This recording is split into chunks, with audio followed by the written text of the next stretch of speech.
For 1100 years, a city built on mud and wooden stakes became the most powerful empire in the Mediterranean.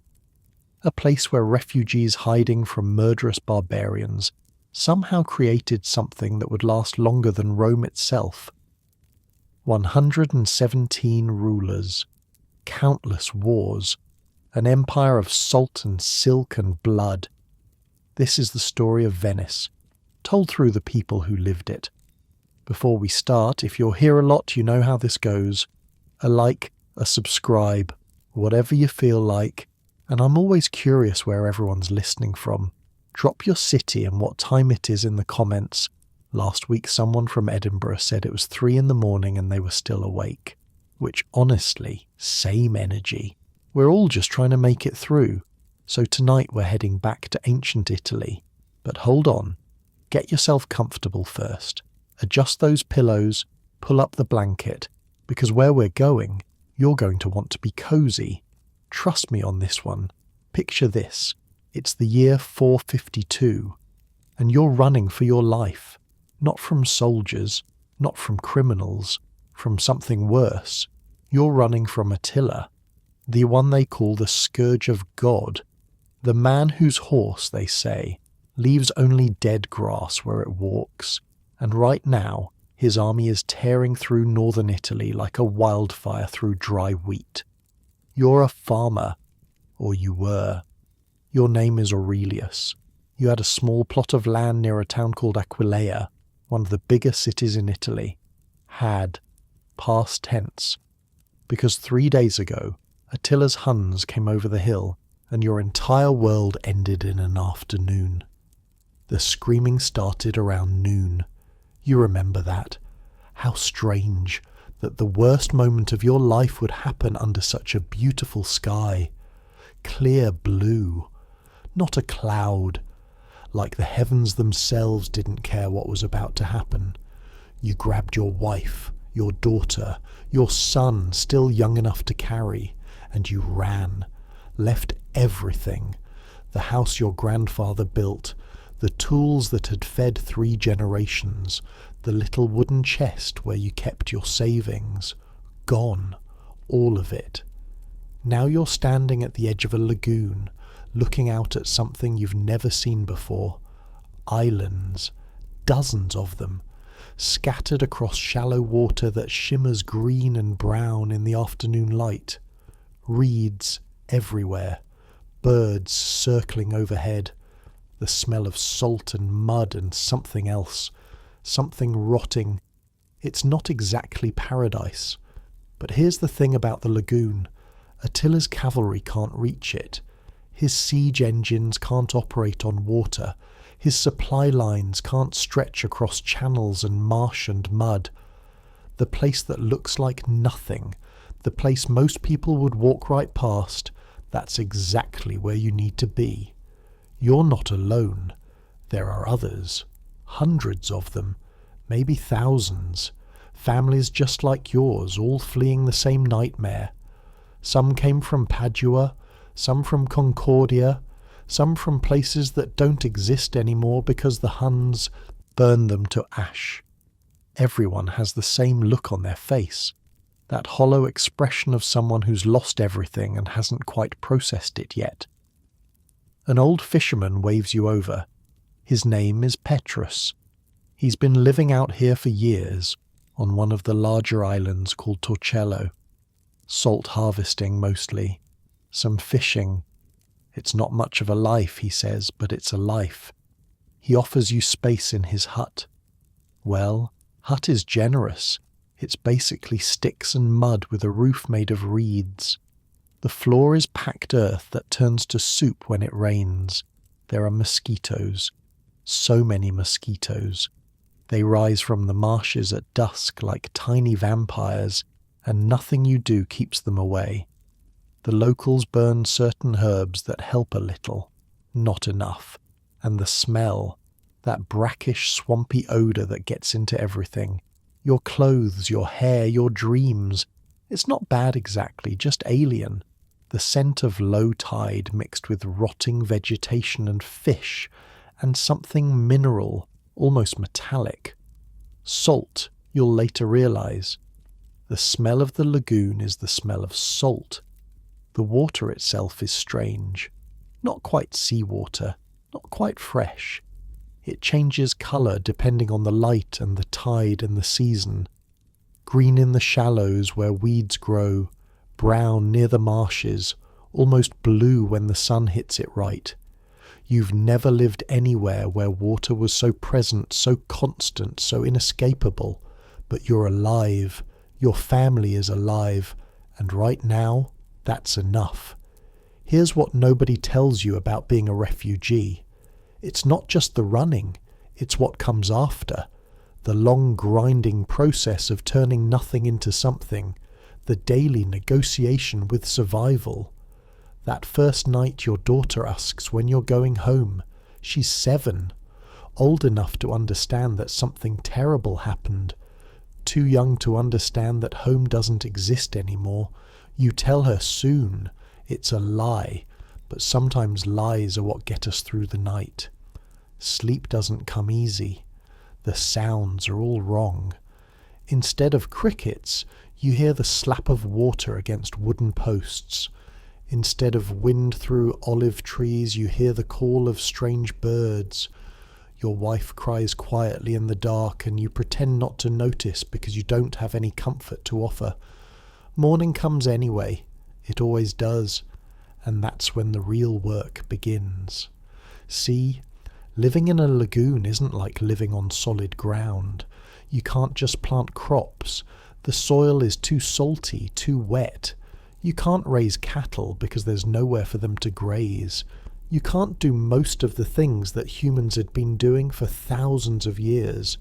So you adapt. You have to.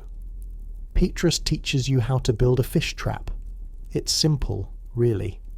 Wooden stakes driven into the muddy bottom, woven with reeds to create a maze. Fish swim in looking for food, can't find their way out. You check the traps at dawn and dusk. Some days you get enough to feed your family, some days you don't. The salt pans are more reliable. You learn to create shallow pools, where seawater evaporates, leaving behind crystals of pure white salt. It sounds simple. It's not. The whole process takes weeks, requires constant attention, and one good storm can destroy an entire season's work. You need to understand the weather, the tides, the wind. You need to know when to add more water and when to let it sit. You need patience, lots of patience. The Venetians would later call salt il vero fondamento del nostro stato, the true foundation of our state.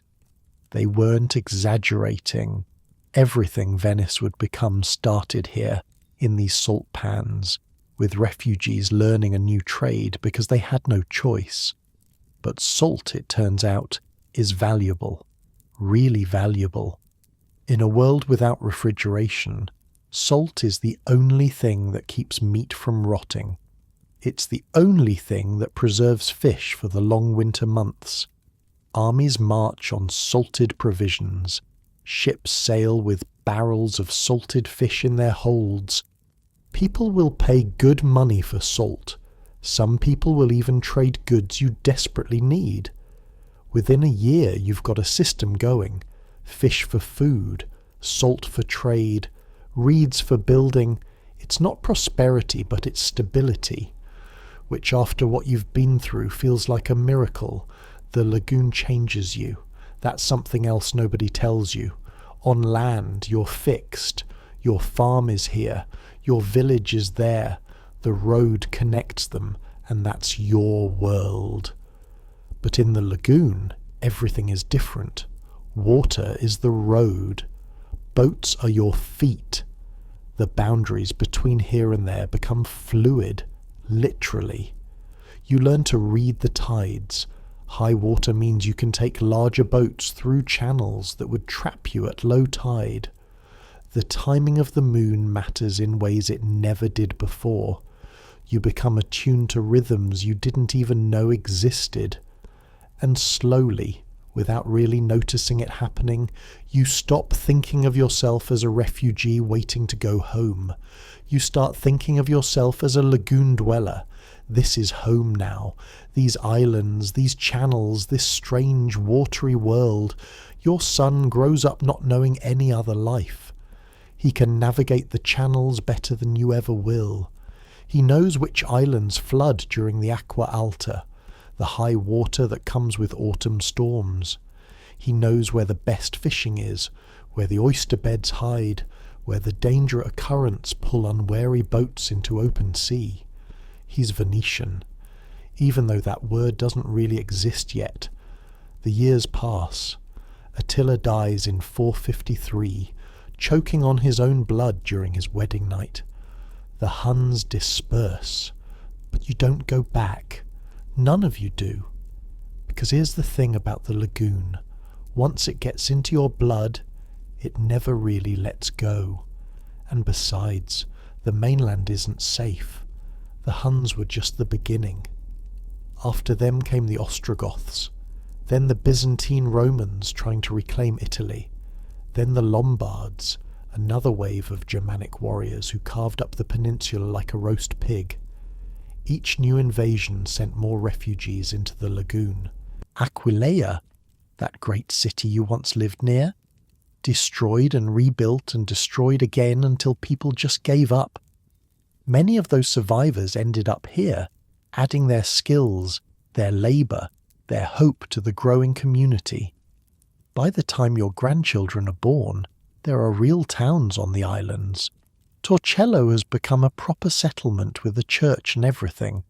Heraclea rises on another cluster of islands, Malamocco on another. Each town has its own character, its own specialties, its own feuds with neighbouring islands. And somewhere in there, the question arises, who's in charge? This is where things get interesting. See, most of the time in human history, somebody powerful comes along and just takes over. A warlord with an army, a king claiming divine right, somebody with enough swords to make everyone else shut up and do what they're told. But the lagoon is different. Power here doesn't work the same way. You can't conquer islands if you don't have boats. You can't impose your will on fishermen who can just sail away to somewhere else. You can't tax people whose wealth comes from salt pans that can be abandoned and rebuilt elsewhere. So instead of conquest, there's negotiation. Instead of tyranny, there's consensus. Instead of a king, there's something new. In 726, the lagoon dwellers do something nobody expected. They hold an election. The various island communities come together and choose a leader. They call him the Dux, which is Latin for leader. In the Venetian dialect it becomes Doge. His name is Orso, and he's the first in a line that will last over 1,000 years. Think about that for a second. 1,000 years of elected leaders. Not kings passing power to their sons, not warlords seizing control through violence, elected officials chosen by the people, governing through laws and councils and the consent of the governed. It wasn't democracy in the modern sense. Only the wealthy could vote. Only the powerful really had a say. But compared to everywhere else in medieval Europe, it was revolutionary. A republic in an age of kings, a beacon of something that looked almost like freedom in a world of serfs and slaves. And it all started with refugees, desperate people fleeing violence, building something new in a place nobody else wanted. The irony is beautiful if you think about it. The greatest empires of the ancient world fell to barbarian invasions. Rome collapsed, the old order crumbled. But in the ruins, in the most unlikely place imaginable, something new was growing. Something that would eventually dominate the Mediterranean, produce some of the greatest art in human history, and show the world what a republic could achieve. All from a mudflat where people hid from Attila. Also, that first Doge probably had no idea what he was starting. He was just trying to keep the peace between squabbling island communities. settle disputes over fishing rights, make sure everyone contributed to defending the lagoon from pirates. He probably never imagined that 1100 years later there would still be a Doge living in a marble palace, ruling an empire that stretched from the Adriatic to Constantinople, that his successors would command the greatest fleet in the medieval world, that the city his refugees built would become so wealthy, so beautiful, so powerful that people would call it La Serenissima, the most serene republic. But that's how history works sometimes. The biggest things start with the smallest choices. A farmer deciding to flee to the lagoon, a fisherman offering shelter to strangers, a community choosing to work together instead of apart. Venice wasn't built in a day. It wasn't built in a century. It was built by generations of people making the same choice over and over again, to stay, to build, to adapt, to endure. And somehow, against all odds, it worked. Your great-great-grandchildren are Venetians now. They've never known any other life. The lagoon isn't a refuge anymore, it's home. The mud flats where Aurelius first landed have been built up, reinforced with wooden platforms covered with stone.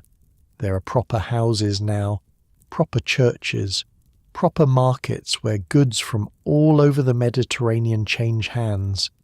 This salt trade has made some families wealthy. The fishing trade has made others comfortable.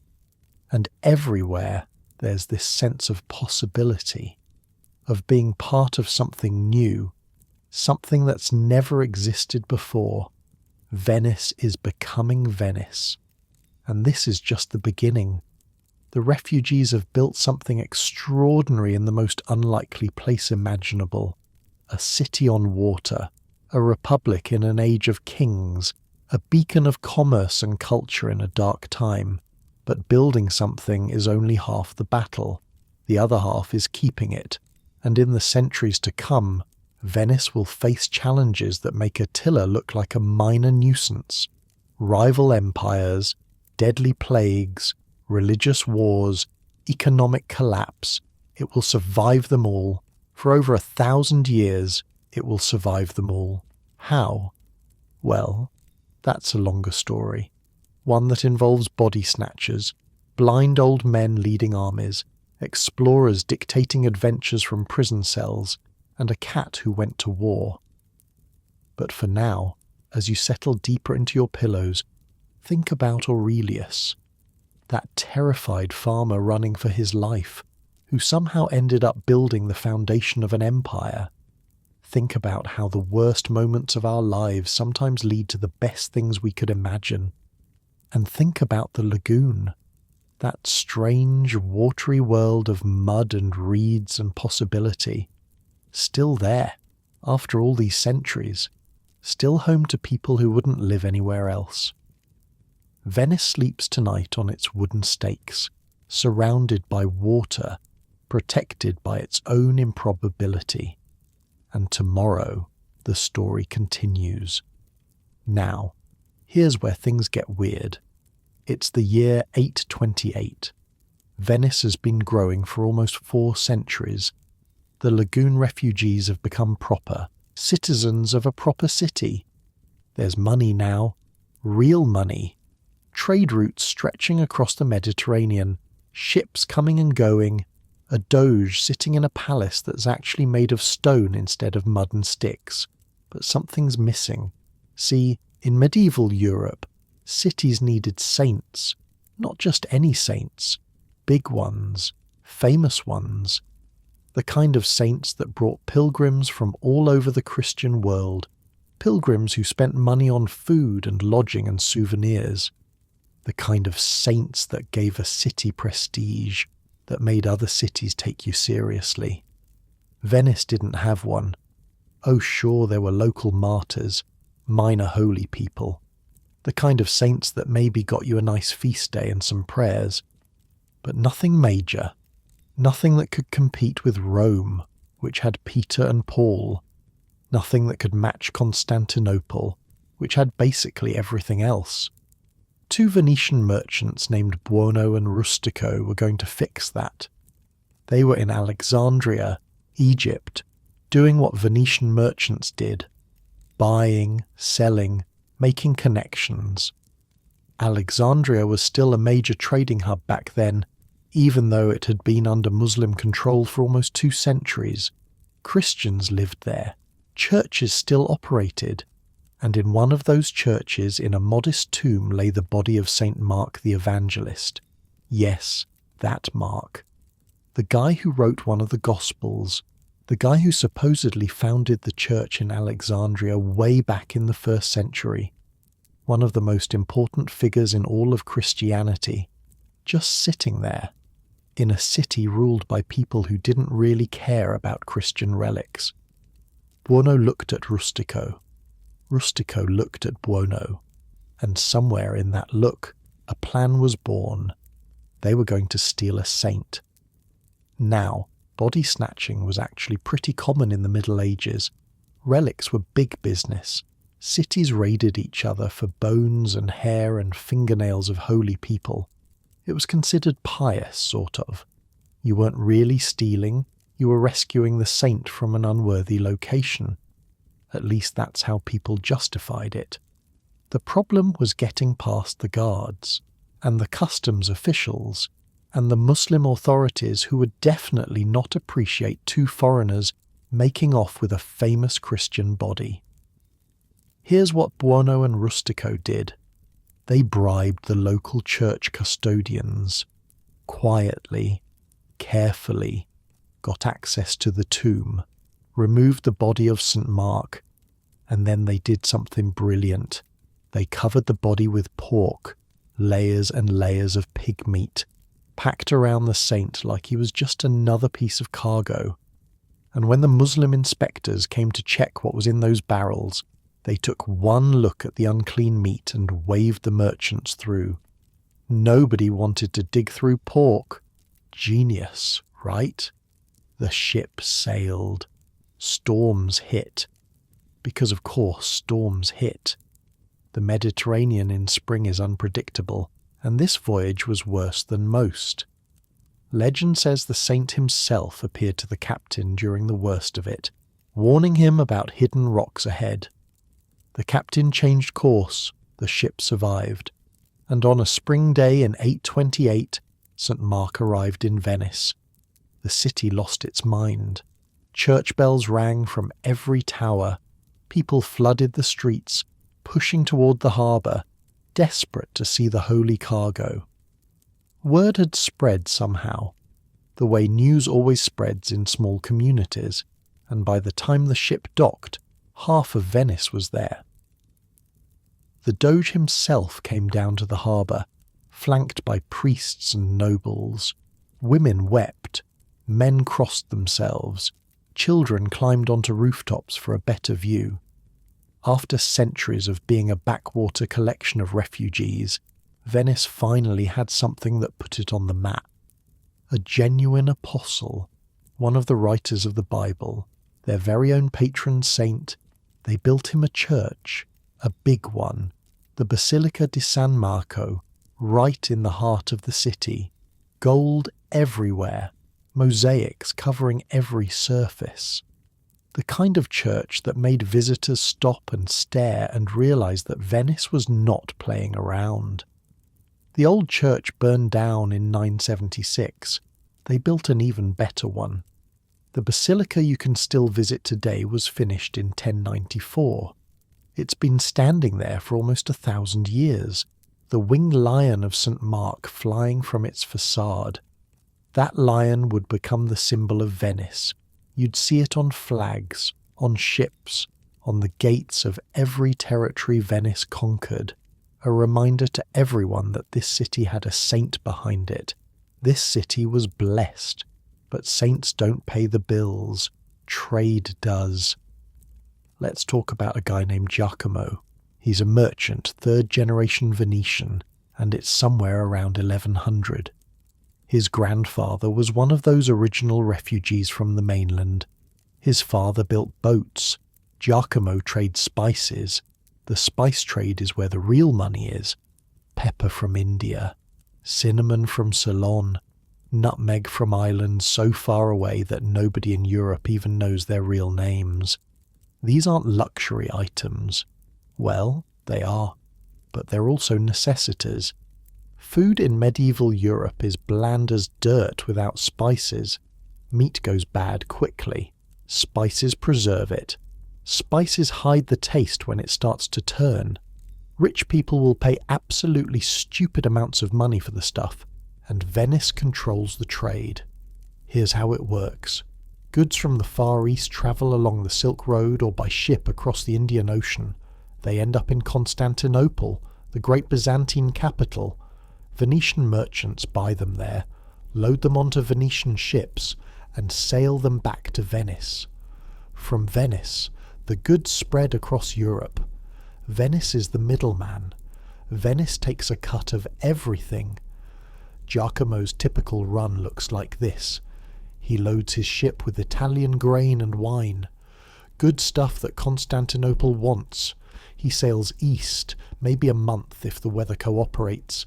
The Adriatic can be tricky, sudden storms that come out of nowhere, but the real danger is rounding the Peloponnese, that hook of land at the bottom of Greece where the currents fight each other and the winds never blow the way you want them to. He's been doing this for 20 years. He knows every island, every safe harbour, every stretch of coast where pirates might be waiting. He knows which Byzantine officials need bribes and which ones don't. He knows which warehouses in Constantinople have the best pepper and which ones water down their merchandise. Once he reaches the great city, he sells the grain and wine, uses the money to buy pepper and silk and maybe some nice Byzantine cloth. The markets of Constantinople are like nothing back home.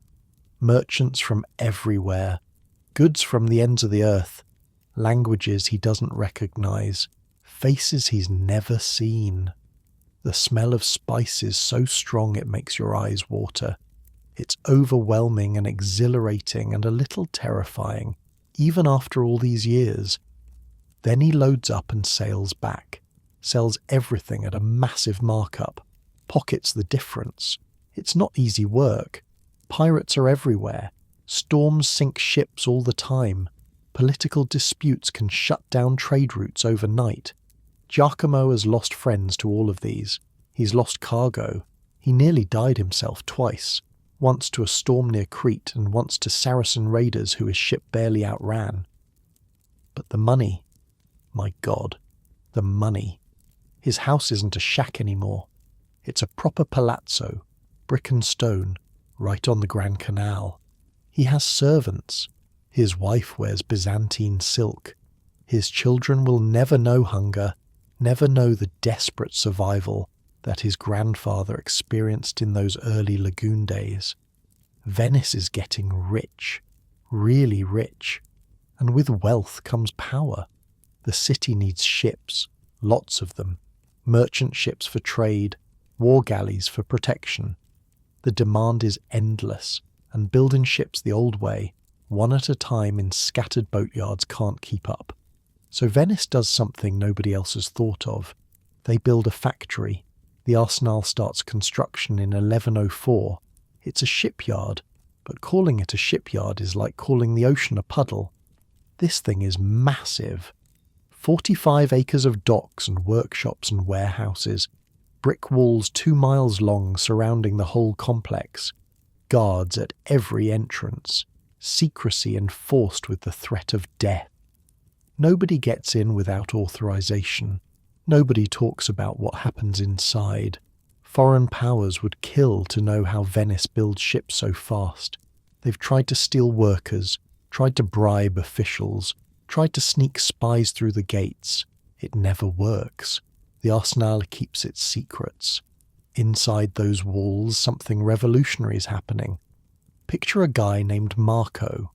He's a carpenter, one of the arsenalotti, the workers of the arsenale. His father was an arsenalotto. His son will be an arsenalotto. It's a lifetime job, practically hereditary, and it comes with privileges that regular workers can only dream of. Marco doesn't build entire ships. That's not how it works here. He builds frames, just the wooden frames that form the skeleton of a galley. All day, every day, the same shapes, the same cuts, the same joints.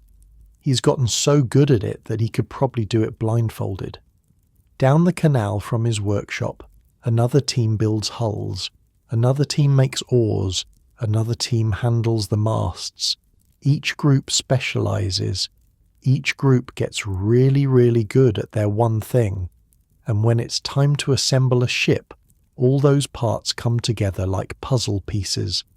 The ships themselves move through the arsenal on water. Canals run through the complex, and the hulls float from station to station, picking up components as they go. It's an assembly line. Henry Ford wouldn't invent his version for another 800 years, but Venice figured it out in the 1100s. At peak production, the arsenal turns out a new galley every single day, fully equipped, ropes, sails, oars, weapons, everything, one ship per day. No other city in the world can match that. No other city comes close. The work is hard. Marco starts at dawn when the Marangona bell rings from the tower in St. Mark's Square. That's the carpenter's bell, and everyone in Venice can hear it. He works until the bell rings again at sunset. In between, he has one comfort: wine. The arsenal provides wine to all its workers. 6 times a day, guys come round with jugs, not small sips either. The workers consume something like 600,000 litres a year. That's about 2 litres per person per day, every day. It explains some of the accidents probably, but it also keeps the workers happy, keeps them loyal. The Arsenalotti are proud. They're the backbone of Venice, and they know it. Dante visits the arsenal around 1300. The poet, the guy who wrote about hell.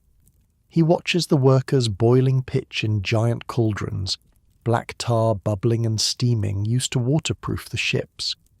In his Inferno, he describes one of the circles of hell as looking exactly like the arsenal's pitchworks. Bubbling, smoking, men labouring in the heat.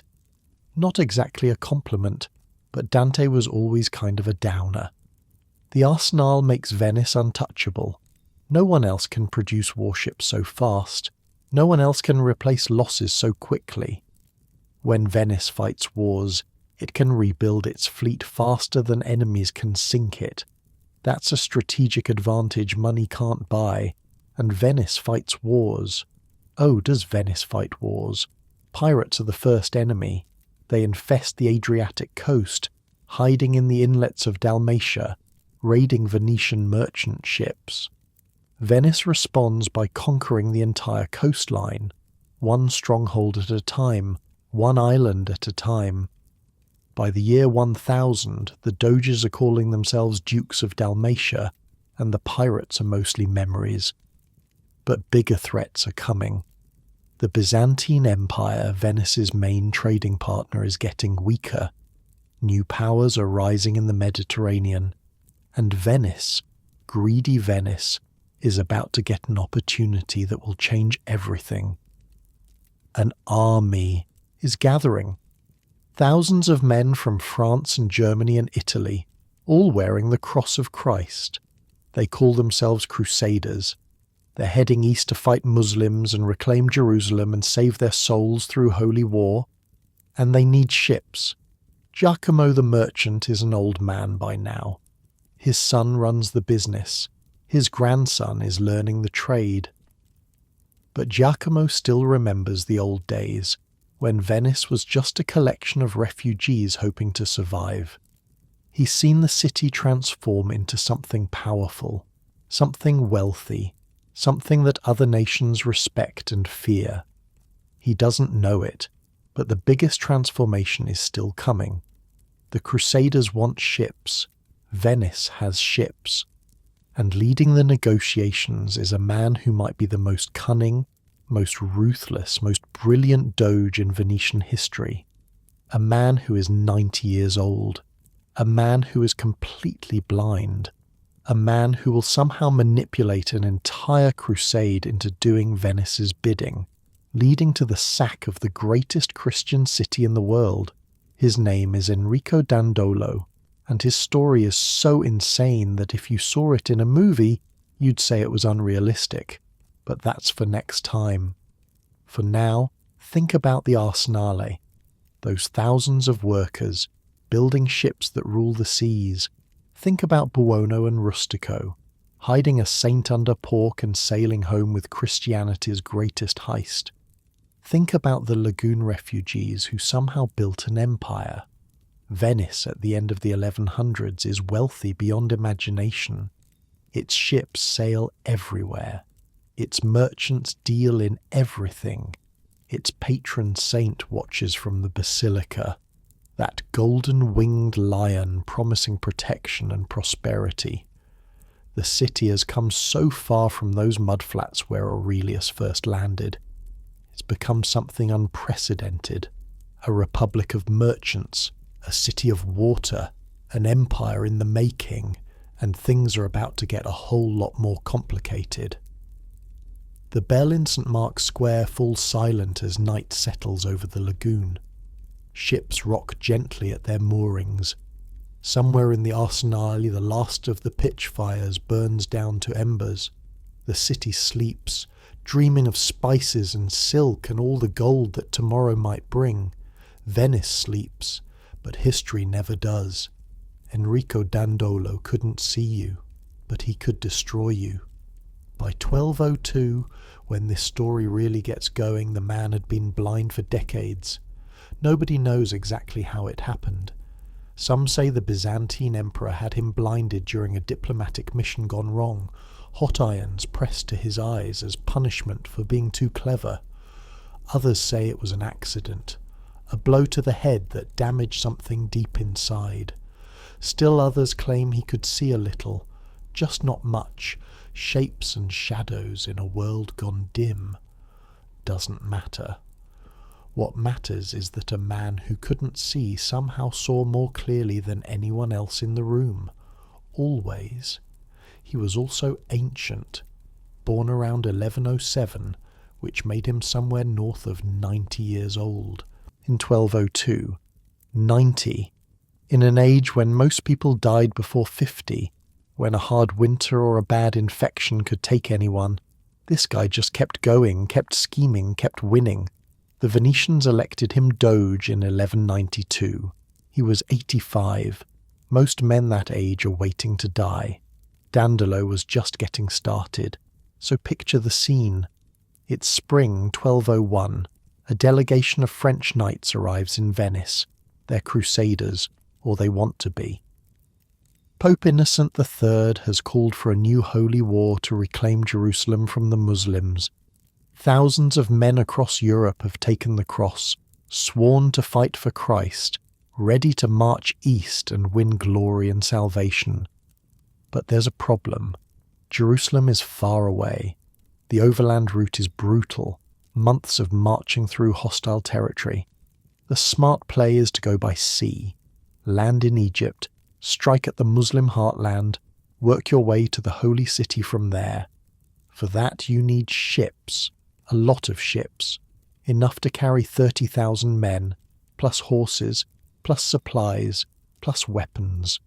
Nobody in Europe can provide that kind of fleet. Nobody except Venice. The French send 6 envoys to negotiate. They meet with Dandolo in the Doge's palace. Imagine that room. Marble floors, Byzantine mosaics glittering in the candlelight. The old blind man sitting in his chair, attendants around him, listening to the French make their pitch. We need ships. We need them soon. We'll pay whatever it costs. Dandolo listens, asks questions, takes his time. The French are impatient, eager, obviously desperate. They've committed to this crusade publicly. They can't back out now. They need those ships or they'll be humiliated in front of all Christendom. Dandolo knows all of this, and Dandolo always plays the long game. Here's the deal he offers. Venice will build the fleet, enough transports for 4,500 knights and their horses, 9,000 squires, 20,000 foot soldiers. Venice will also provide 50 war galleys as escort, armed and crewed at Venetian expense. In exchange, the Crusaders pay 85,000 silver marks, plus Venice gets half of whatever territory the Crusade conquers. It's an insane amount of money, more than the French can possibly afford. But they're committed now, trapped by their own enthusiasm, so they agree. They sign the contract. They go home to raise the funds. Venice gets to work. The arsenal shifts into high gear. Every shipyard in the city is commandeered for the project. Timber floods in from the mainland forests. Workers abandon their regular jobs. Blacksmiths forge anchors and chains around the clock. Rope makers twist cables until their hands bleed. For over a year, the entire Venetian economy revolves around building this fleet. The docks fill up with ships, hundreds of them. The largest fleet assembled in the Mediterranean since the days of the Roman Empire. All waiting, all ready, all very expensive, and then the Crusaders show up. And everything falls apart. See, the French envoys had promised 30,000 men. But when departure day arrives in the summer of 1202, only about 11,000 actually come. The rest took different routes, or changed their minds, or just never showed up. Turns out getting medieval knights to follow a schedule is basically impossible. 11,000 men can't pay for a fleet designed for 30,000. They're short. Really short. Even after they hand over everything they have, even after the leaders contribute their personal fortunes, they're still 34,000 marks in the hole. 34,000 marks. To put that in perspective, that's roughly the annual income of the King of England at the time.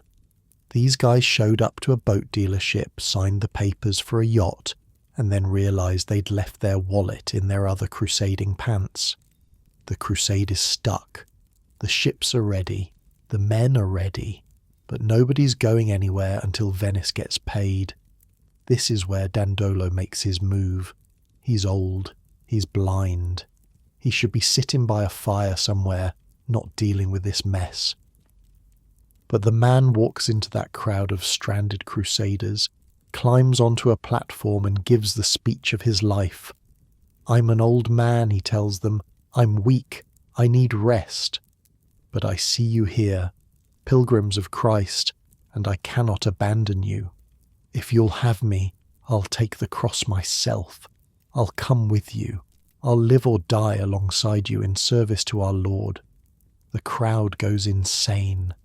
Here's this ancient blind Doge offering to personally join the crusade. It's inspiring.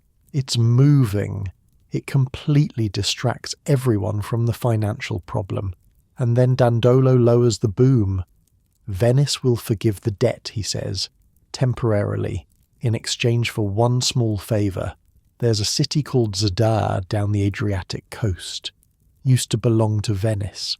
Now it's controlled by the King of Hungary. On your way to Egypt, maybe you could stop by and take it back for us.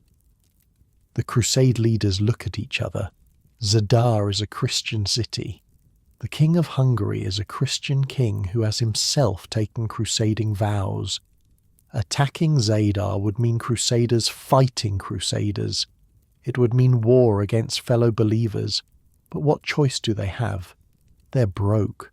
They're stuck. And this old blind man has them exactly where he wants them. November 1202. The fleet arrives at Zadar. The citizens hang crosses from their walls, begging the crusaders to remember that they're all Christians here. It doesn't matter. The attack begins. 5 days later, Zadar falls. The crusaders loot the city. The Pope excommunicates the entire expedition. Excommunicated crusaders. Think about that for a second. These men left their homes to fight for Jesus. They took vows. They sewed crosses onto their clothes. They said goodbye to their families, possibly forever, because they believed that dying on crusade would wash away their sins and guarantee them a spot in heaven. And now they're officially damned. The Pope himself has declared that their souls are cut off from God. The very church they set out to serve has disowned them. They're going to hell, all of them, unless they can somehow make this right. How do you even process that? Hey guys, quick update. Remember how we were fighting for eternal salvation? Yeah, about that. Turns out attacking Christians was a bad idea. Who knew? And they're not done yet. Winter in Zadar. The Crusaders camp in the conquered city, waiting for spring, waiting to continue east. That's when a visitor arrives. A young Byzantine prince named Alexios, son of the recently deposed Emperor Isaac. He's got a proposition. Help me retake Constantinople from my uncle, he says. Put my father back on the throne. In exchange, I'll pay off everything you owe Venice. I'll provide 10,000 Byzantine soldiers for your crusade. I'll supply your army all the way to Jerusalem. I'll even submit the Orthodox Church to the authority of the Pope. It's a fantasy, the kind of promise only a desperate exile makes. There's no way any Byzantine emperor could deliver all that. The Orthodox Church would never submit to Rome. The treasury doesn't have that kind of money, but the Crusaders don't know that. And Dandolo does know, but Dandolo has his own agenda. See, Venetian merchants had been doing business in Constantinople for generations. Then, back in 1171, the Byzantine emperor had suddenly arrested every Venetian in the city.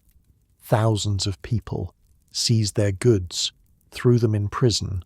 Some died, some were never heard from again. Dandolo had been there. He'd been part of a diplomatic mission trying to resolve the crisis. Some historians think that's when he lost his sight. Punishment from the emperor for being too aggressive in negotiations. Whether that's true or not, Dandolo hated the Byzantines. Hated them with the cold, patient hatred of a man who never forgets and never forgives. And now, 40 years later, an opportunity had fallen into his lap. Constantinople, the richest city in the world, the capital of an empire, and a crusader army that would do whatever he wanted because they couldn't afford to do anything else. The fleet sailed east. July 1203. The Crusaders attack Constantinople from the sea. It's a disaster for the Byzantines. The old blind Doge stands at the prow of his galley, the banner of St. Mark snapping in the wind, and personally leads the assault on the sea walls. 90 years old, blind, in full armour. First into the fight. The defenders break. The usurper emperor flees. Young Alexios and his father are restored to power. Everything is going according to plan. Except Alexios can't pay. The treasury is empty. The Orthodox clergy refuse to submit to Rome. The Byzantine people hate the Crusaders camped outside their walls. These barbarians who eat too much and drink too much and act like they own the place. Tensions rise. Riots break out. Someone sets a fire that burns a huge section of the city. In January 1204, a mob murders Alexios and his father. A new emperor takes power, one who tells the Crusaders to get lost. The Crusaders don't get lost. April 1204. The second assault on Constantinople. This time there's no pretense of helping anyone. This time it's conquest. 3 days. For 3 days, the greatest Christian city in the world is sacked by Christian soldiers. What happened in those 3 days is hard to describe. Palaces looted, churches stripped of everything valuable, monasteries ransacked, libraries burned, artwork destroyed or stolen. The soldiers went house to house. They took everything. Gold, silver, silk, jewels. They took things that had been in families for generations. They took things that had been in Constantinople since the time of the first emperors. They melted down bronze statues for the metal. They smashed mosaics for the gems. They stripped the lead from church roofs. The Hagia Sophia, the greatest church in Christianity, was turned into a barracks. Soldiers drank communion wine from sacred vessels. They brought pack mules inside to carry away the loot. They ripped the silver covering from the altar and hacked it into pieces small enough to carry. And the people. The Byzantine chroniclers wrote about what happened to the people. Murders in the streets, assaults in churches, holy places turned into scenes from a nightmare, nuns dragged from convents, priests killed at their altars. The city's population, the survivors anyway, fled with whatever they could carry. One chronicler wrote that even the Muslims, even the Saracens would have been more merciful. He was probably right. The French and Flemish crusaders took whatever they could grab. They went crazy, smashing and burning, driven by greed and frustration and the adrenaline of victory. The Venetians were different. The Venetians kept their heads. They didn't destroy treasure, they inventoried it. They catalogued the loot with the same careful attention they brought to their merchant ledgers. This much gold, this many gems, this painting, that tapestry, those relics. They knew exactly what they were taking, and they took the best of everything. The bronze horses came to Venice, 4 of them, magnificent sculptures from a chariot group that had stood in the hippodrome for 800 years. The Venetians loaded them onto ships and sailed them home. They put them right on the facade of St. Mark's Basilica. You can still see them there. Well, copies. The originals are inside now, protected from pollution. But for centuries those horses stood in the open air, a reminder of what Venice had done, what Venice had taken, what Venice was capable of. They took relics too, pieces of the true cross, the arm of St. George, the head of St. John the Baptist, or something somebody said was the head of St. John the Baptist. Medieval people collected this, stuff like sports memorabilia. Venice's churches filled up with holy objects looted from Constantinople. When the dust settled, the Crusaders divided up what was left of the Byzantine Empire. They created a new Latin Empire of Constantinople, ruled by a French count. But the real winner was Venice. Dandolo became Lord of 3/8 of the Roman Empire. That was his actual title.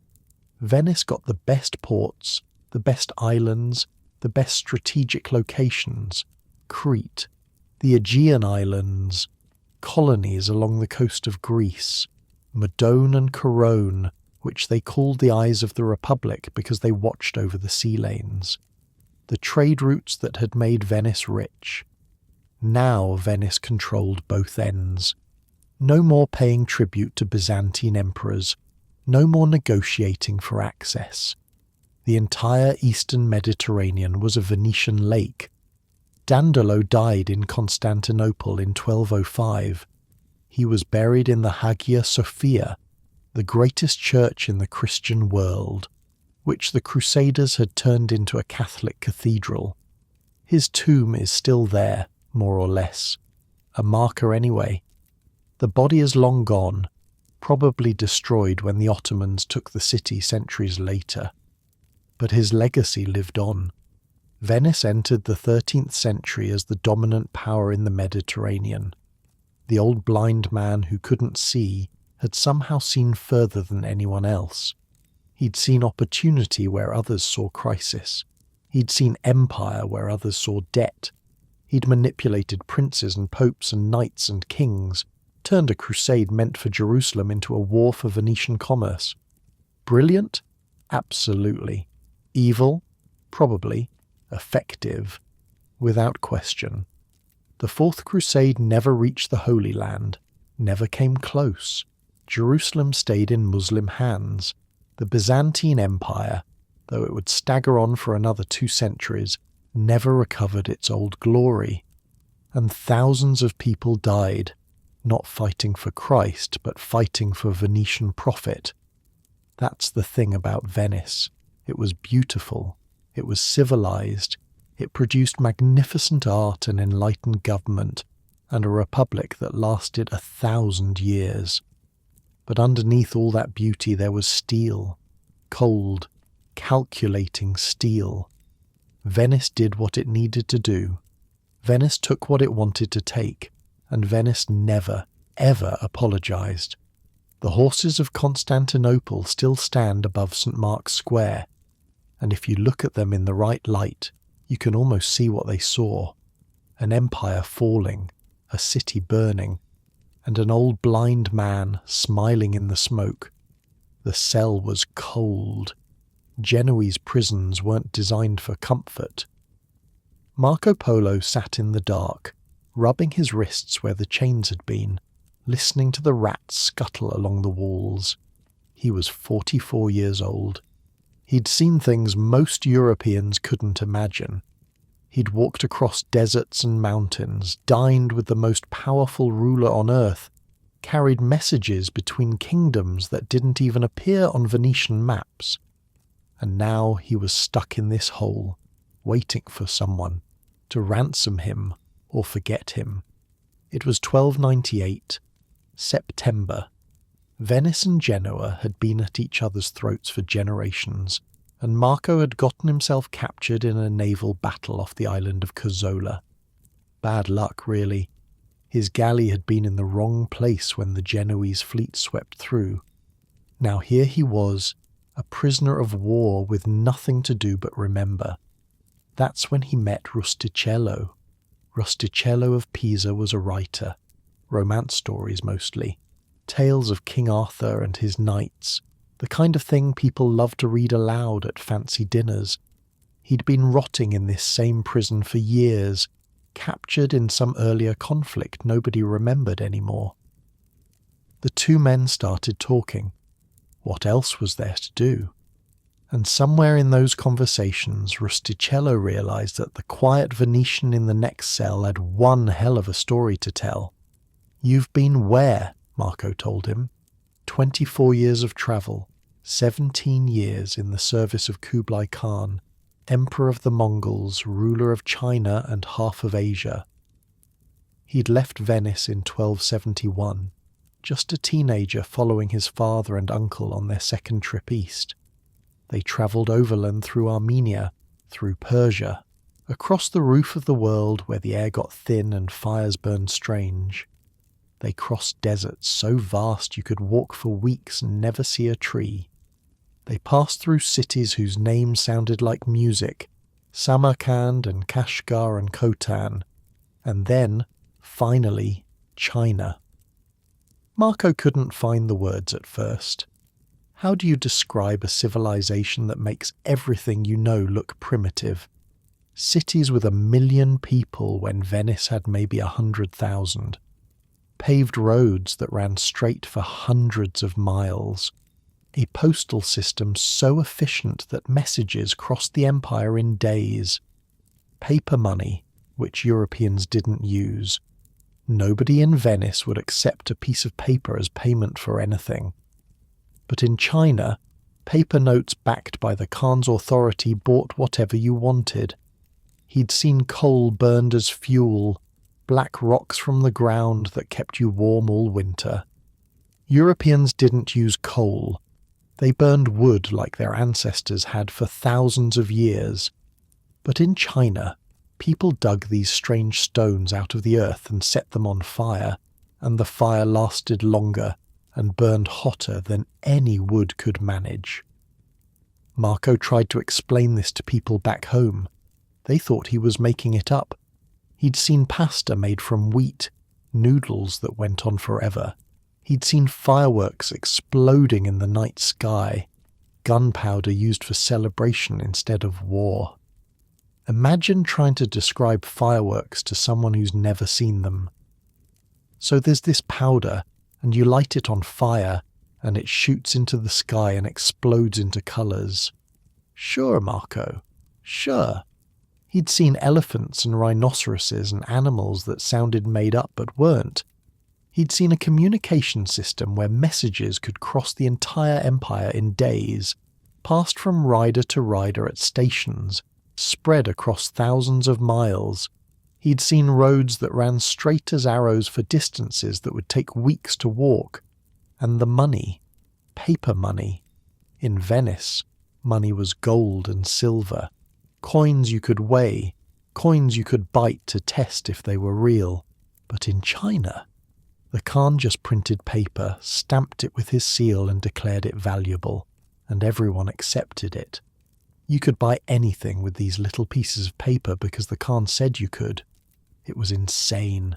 It was brilliant. It wouldn't catch on in Europe for another 500 years. Kublai Khan had taken a liking to the young Venetian, used him as an envoy, sent him on missions to distant provinces. Marco learned to observe, to report, to notice the details that mattered. He became useful, and useful people lived well in the Khan's service. Rusticello grabbed a pen. What came out of that prison cell changed the world. The book they wrote together, usually called The Travels of Marco Polo, became the most popular travel account in Europe. Hundreds of copies circulated. People couldn't get enough. They'd never heard of places like Cathay or Cipangu. They'd never imagined that there were civilizations out there richer and older, and more sophisticated than anything in Christendom. Some people thought Marco was lying. The book was too fantastic, too full of wonders. Where were the monsters and dog-headed men that travellers always reported? Why didn't Marco mention the Great Wall, or tea, or bound feet? Skeptics called him Marco Millions, mocking his claims about the wealth of the East. But Marco stuck to his story. On his deathbed decades later, friends begged him to admit he'd made it all up. Take back the lies, they said. Save your soul before you meet God. Marco refused. I haven't told half of what I saw, he said. Half. Here's the thing, though. While Marco Polo was sitting in that prison, dictating his memories of the Khan's pleasure gardens and the spice markets of Hormuz, his home city was fighting for its life. Venice and Genoa were locked in a war that would determine who controlled the Mediterranean.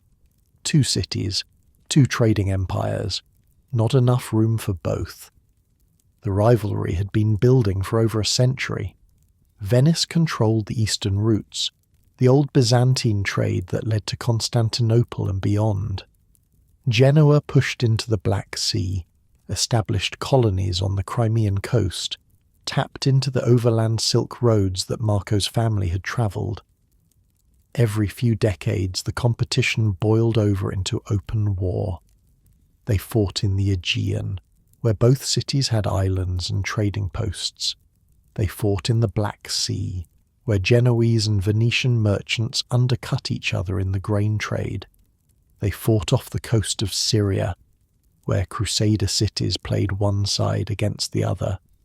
They fought in waters so far apart that news of battles took months to reach home. These weren't small skirmishes. These were fleet actions with hundreds of ships, thousands of men. The battle where Marco Polo got captured involved nearly 200 galleys. The sea churned with oars and blood and floating wreckage. Venice won some. Genoa won some. Nobody could land a knockout blow. Both cities were too rich, too stubborn, too convinced that retreat meant ruin. By the 1370s, the war had attracted outside players. Genoa allied with the Duke of Austria, who held lands along Venice's northern border. They brought in the King of Hungary, who wanted to expand down the Adriatic coast. They recruited Padua, Venice's nearest neighbour on the Italian mainland, a city that had plenty of reasons to hate its powerful lagoon rival. Venice scrambled for allies too. They found friends in Milan, in Cyprus, in the remnants of the Byzantine Empire that Dandelo's crusade had shattered. But when the crisis came, Venice was mostly alone. 1379, the Genoese fleet sailed up the Adriatic. Not a raid this time, an invasion. They had allies marching overland too. Hungarian cavalry sweeping down from the north. Paduan soldiers crossing the river boundaries. For the first time in memory, Venice faced attack from every direction at once. The Genoese hit Chioggia first, a fishing town at the southern end of the lagoon, 15 miles from Venice, close enough to see the campanile of St. Mark's on a clear day. The garrison fought hard, 2 weeks of resistance, but the town fell in August. Suddenly the enemy was inside the lagoon itself. Venice panicked. For the first time in centuries, the city faced an existential threat. Not pirates, not raiders, but a full army with siege equipment and enough ships to blockade the channels. If Chioggia held, if the Genoese could push deeper into the lagoon, Venice itself might fall. The streets filled with refugees. People packed their valuables. Some families made arrangements to flee to relatives on the mainland, anywhere but here. The price of bread doubled, then tripled. Rumours spread faster than plague. The Doge at the time was Andrea Contarini, 70 years old, just elected that year, thrown into command of a desperate defence. And this old man, he stepped up. He rallied the city. Every able-bodied man reported for duty. Nobles armed their households. Merchants contributed their wealth. Refugees from the mainland, peasants who'd fled the fighting, were given weapons and told to fight for the city that had sheltered them. Women melted down their jewellery to pay for mercenaries, condottieri they called them, professional soldiers who fought for whoever paid best. Churches handed over their gold. Even the prisoners in the city's jails were offered freedom in exchange for service. Side note on those condottieri: Italian warfare in the 1300s was basically run by mercenary captains who'd sell their armies to the highest bidder. Your enemies this month might be your employees next month. It was like the gig economy, but with swords. Venice usually hired them. Now Venice was desperate enough to arm prisoners, and the Arsenale, that engine of Venetian power, went into overdrive. Shifts ran through the night. Torches blazed until dawn. The hammering never stopped. They didn't have time to build new ships. The Genoese were already in the lagoon. So the Venetians did something clever. They took the ships they had, and they blocked the channels, sank hulks in the shallow water, drove piles into the mud, turned the geography that had always protected Venice into a trap. The Genoese in Chioggia had a fleet, but fleets need room to manoeuvre. Fleets need open water, and suddenly the Genoese fleet was stuck in a harbour that was shrinking by the day. Then winter came. Cold fog rolled across the lagoon. Supply ships trying to reach Chioggia got lost in the maze of channels. Some ran aground. Some were ambushed by Venetian galleys that knew these waters like they knew their own faces. Food started running out.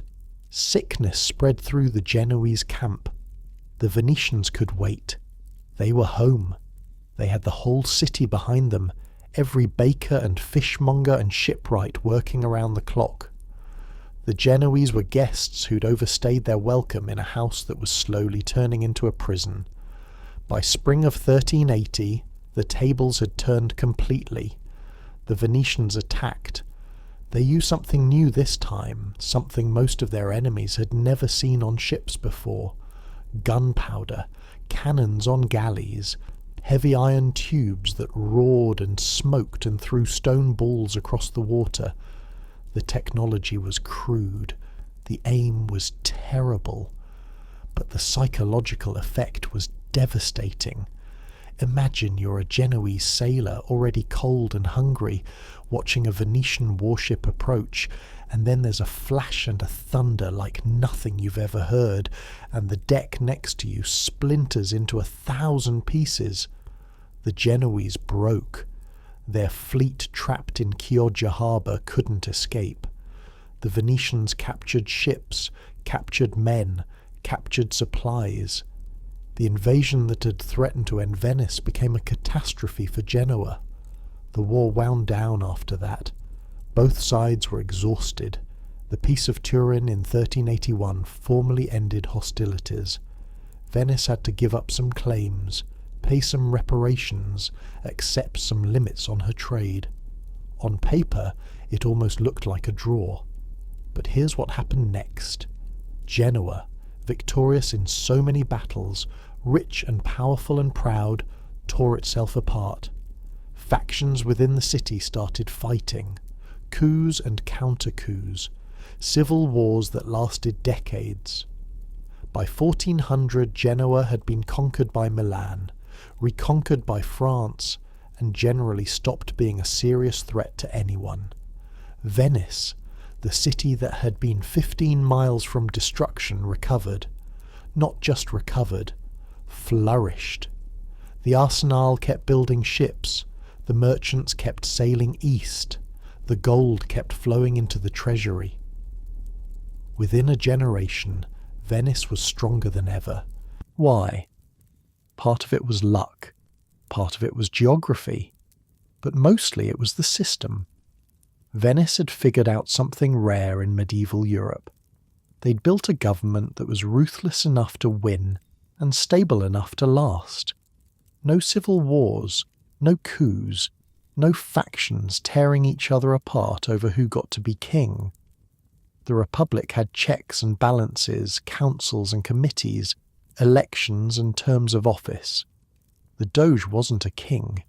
He couldn't just decide things. Major policies required approval from the Senate, the Great Council, a bewildering array of boards and commissions. It took forever to get anything done. But once decisions were made, they stuck. The whole system was designed to prevent any one person from getting too powerful. The Doge himself, Venetians joked, was nothing more than a tavern sign, a decorative symbol of power. Below him sat councils and sub-councils, the minor council, the quarantia, the senate, the savi, wise men who advised on military matters, maritime affairs, mainland territories, all of them watching each other, voting on each other's proposals, making sure nobody accumulated too much power. Imagine a corporate board meeting, but with more velvet and more daggers hidden under cloaks. And then there was the Council of Ten. Originally created to investigate a conspiracy in 1310, they became the Republic's secret police. Spies everywhere. Opened mail. Listened to rumours. Anyone suspected of plotting against the state could disappear in the night. Think of them as the medieval Venetian FBI, except with fewer rules and more torture chambers. Pleasant people. Great at parties. Paranoid? Sure. But effective. Venice had fewer internal upheavals in 1,000 years than most Italian cities had in a single century. Outsiders were amazed. They called it the myth of Venice, the idea that this city had perfected government, balanced democracy and aristocracy into a system that actually worked. It wasn't perfect. The golden book that listed noble families meant power stayed locked up tight.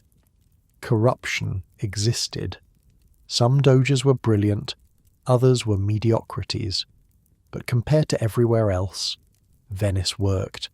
The system survived plagues, wars, crusades, economic crashes, and that moment in 1379 when enemy soldiers stood close enough to smell the fish markets. Marco Polo came home from his Genoese prison around 1300. The ransom got paid, the war wound down, And he walked back into a Venice that had nearly ceased to exist while he was gone. He never travelled again, settled down, got married, had 3 daughters, became just another merchant in a city full of merchants. He kept telling his stories, though, kept insisting they were true, and centuries later, a Genoese sailor named Christopher Columbus carried a well-thumbed copy of Marco's book on his voyage west, looking for a new route to all those wonders Marco had described.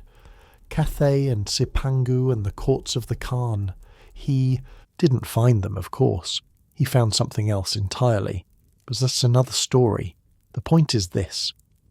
While Marco Polo rotted in that prison cell while he dictated his memories to Rustichello, the city he loved almost died. And somehow, improbably, against all odds, it didn't.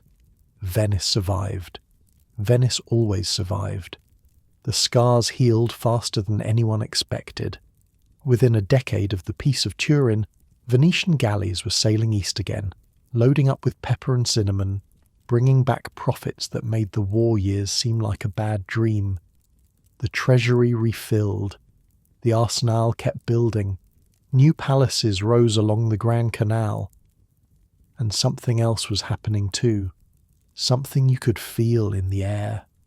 Artists were experimenting with new techniques. Scholars were digging up old Greek texts. Ideas were spreading. The whole world seemed to be waking up from a long sleep. They'd call it the Renaissance later. The rebirth. And Venice was about to become one of its greatest stages. The smell of pigment hit you before you even reached the door. Linseed oil, turpentine, ground minerals that cost more than most families earned in a year. If you were lucky enough to work in Titian's studio in the 1530s, that smell became part of you. It seeped into your clothes, your hair, your skin. Your mother would complain that you brought the workshop home every night. Tiziano Vecelli, Titian to the rest of the world, the greatest painter in Venice, which meant the greatest painter anywhere that mattered. Kings and emperors begged for his work. Popes sat for portraits.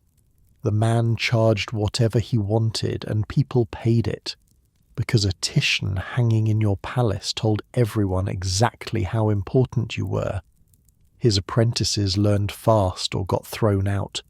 Grind the pigments finer, stretch the canvas tighter, mix the colours exactly as the master demands, and watch. Always watch. Because Titian did things with paint that nobody had done before, layering colour on colour, building up flesh tones that seemed to glow from within. He'd start a painting, then set it aside for months, sometimes years. He'd turn the canvas to the wall and ignore it completely. Then one day he'd pull it out, stare at it for hours, and attack it again, adding, subtracting, smearing paint with his fingers when brushes weren't direct enough. The results were unlike anything else in Europe. His Venus of Urbino scandalized half of Italy and made the other half quietly commission similar works. His religious paintings hung in churches across the continent. His portrait of Charles V, Holy Roman Emperor, showed the most powerful man in the world as actually human, aging and tired beneath all that armour. Venice had painters everywhere you looked. The Bellini brothers, Giovanni and Gentile, had dominated the previous generation. Their workshop trained half the artists in the city. Vittore Carpaccio painted massive canvases showing Venetian life, processions and ceremonies, and the lagoon itself, documents of a city in love with its own image. And then there was Tintoretto, Jacopo Robusti, called Tintoretto because his father was a dyer, a tintore. He worked so fast people thought he was cutting corners. He wasn't. He was just that good. His Last Supper in San Giorgio Maggiore doesn't sit still. The whole scene swirls with angels and servants and smoke.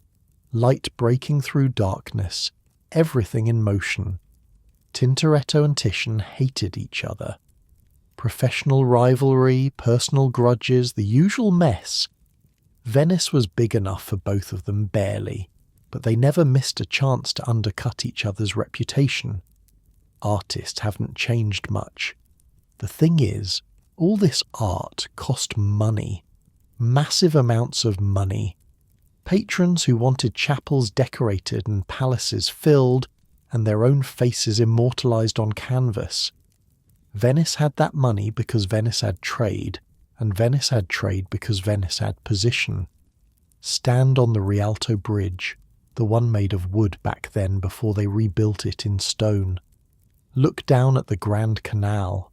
Count the boats, barges loaded with timber, galleys returning from Alexandria with holds full of pepper, small craft darting between the larger ships, carrying passengers who'd pay a few coins to get across faster than walking.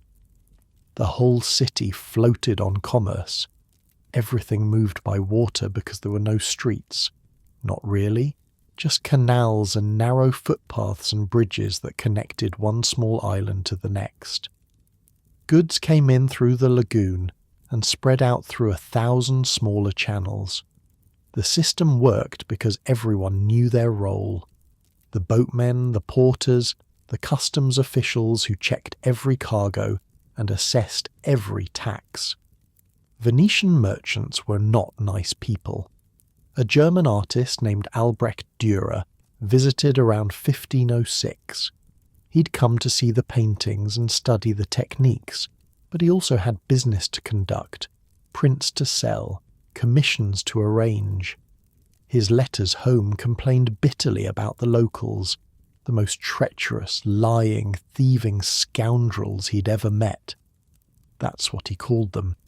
People who smiled to your face while picking your pocket, who'd agree to a deal, then change the terms when you weren't looking, who'd sell their own mothers if the price was right.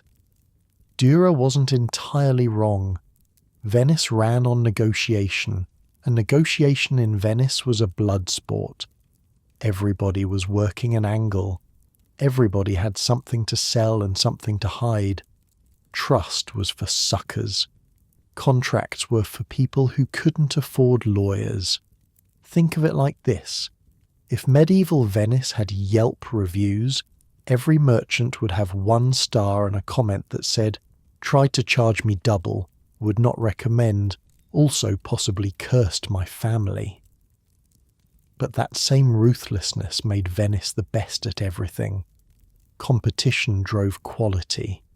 If your goods weren't better than the next merchant's, if your prices weren't sharper, if your delivery wasn't faster, you'd be out of business by next season. The survivors were the best in the world at what they did. Take glass, Murano glass. The furnaces had been moved to the island of Murano centuries earlier, partly to reduce fire risk in the main city, mostly to keep the secrets contained. Glassblowers weren't allowed to leave. Seriously, if you knew how to make Venetian glass and tried to emigrate, the state would hunt you down. Some said they'd kill you. Others said they'd just drag you back and make your life miserable until you wish they'd killed you. The glass was worth it. Nobody else could make stuff this good. Clear crystal that rang like bells. Colours so pure they seemed lit from inside. Mirrors that showed your reflection without distortion, when mirrors from anywhere else made you look like a funhouse version of yourself. Rich people across Europe paid fortunes for Murano glass. It sat on their tables, hung in their windows, decorated their churches, and every piece that sold sent money flowing back to Venice, back to the families who controlled the furnaces, back into the economy that kept the whole machine running. The glass was just the beginning. Venice produced silk that rivaled anything from China. Workshops employed hundreds of women who spent their days at looms, turning raw thread into fabric that shimmered like water in sunlight. The work ruined your eyes eventually. By 40, most weavers could barely see. But the silk they made dressed royalty from London to Moscow. Cotton came through Venice too, processed and dyed and sent back out at massive markups. Wood carving reached levels of artistry that people still study today. Furniture for palaces, decorative panels for churches, intricate boxes meant to hold jewellery, themselves more valuable than most jewellery, and the lace. Women on the island of Burano made lace so fine it looked like frozen spider webs. They worked in doorways to catch the light, their needles moving in patterns passed down through generations. A single piece might take months. The result was worth more than its weight in gold. All of this production required workers, thousands of them. Venice in the 1500s held maybe 150,000 people, packed onto islands that added up to less than 3 square miles. You could hear your neighbours through the walls. You could smell what they were cooking. Privacy was a luxury for the very rich. Then there was printing, 1469. The Doge Cristoforo Moro signed a document giving a German immigrant named Johannes of Speyer the exclusive right to print books in Venice. It was the city's first printing license. Within months, books were rolling off the press. 30 years later, Venice was producing more books than Florence, Milan, Rome and Naples combined. More books than anywhere else in Europe. The city had become the printing capital of the world. How? Same reason as everything else. Money, infrastructure and a willingness to take risks. Printing required capital. Presses were expensive. Paper was expensive. The skilled workers who could actually operate the equipment were really expensive. Venice had investors willing to fund these ventures because Venice understood trade. A book was just another commodity. Buy low, sell high, ship it where the demand is. The city also had something else, Aldus Manutius. Aldus was an obsessive, a scholar who'd spent his youth studying Greek, translating classical texts, dreaming of making ancient wisdom available to everyone. When he discovered printing, he saw his chance. He set up shop in Venice around 1490, started publishing Greek classics that hadn't been widely available since the fall of Constantinople. Aristotle, Plato, the plays of Sophocles and Euripides, texts that scholars had to travel to monastery libraries to read, now available for purchase, shipped anywhere in Europe. But his real genius was the format. Books in those days were huge, heavy, expensive, meant to sit on lecterns in libraries, not to be carried around. Aldus invented something new, the octavo, smaller pages, cheaper paper, a book you could actually hold in one hand, a book you could slip into a saddlebag or a travelling case, a book that cost a fraction of the old folio editions, the paperback. Aldus Manutius invented the paperback 500 years before anyone called it that. His editions sold everywhere. Students in Paris and Oxford and Padua bought them. Merchants picked them up for long voyages. Priests carried them into the countryside. Suddenly, reading wasn't just for the rich anymore. If you could scrape together a few coins, you could own Virgil. You could own Cicero. You could own the collected works of Aristotle in a set small enough to fit on a single shelf. The printing industry transformed Venice. Paper mills sprung up on the mainland. Ink makers and typesetters and bookbinders filled entire neighbourhoods.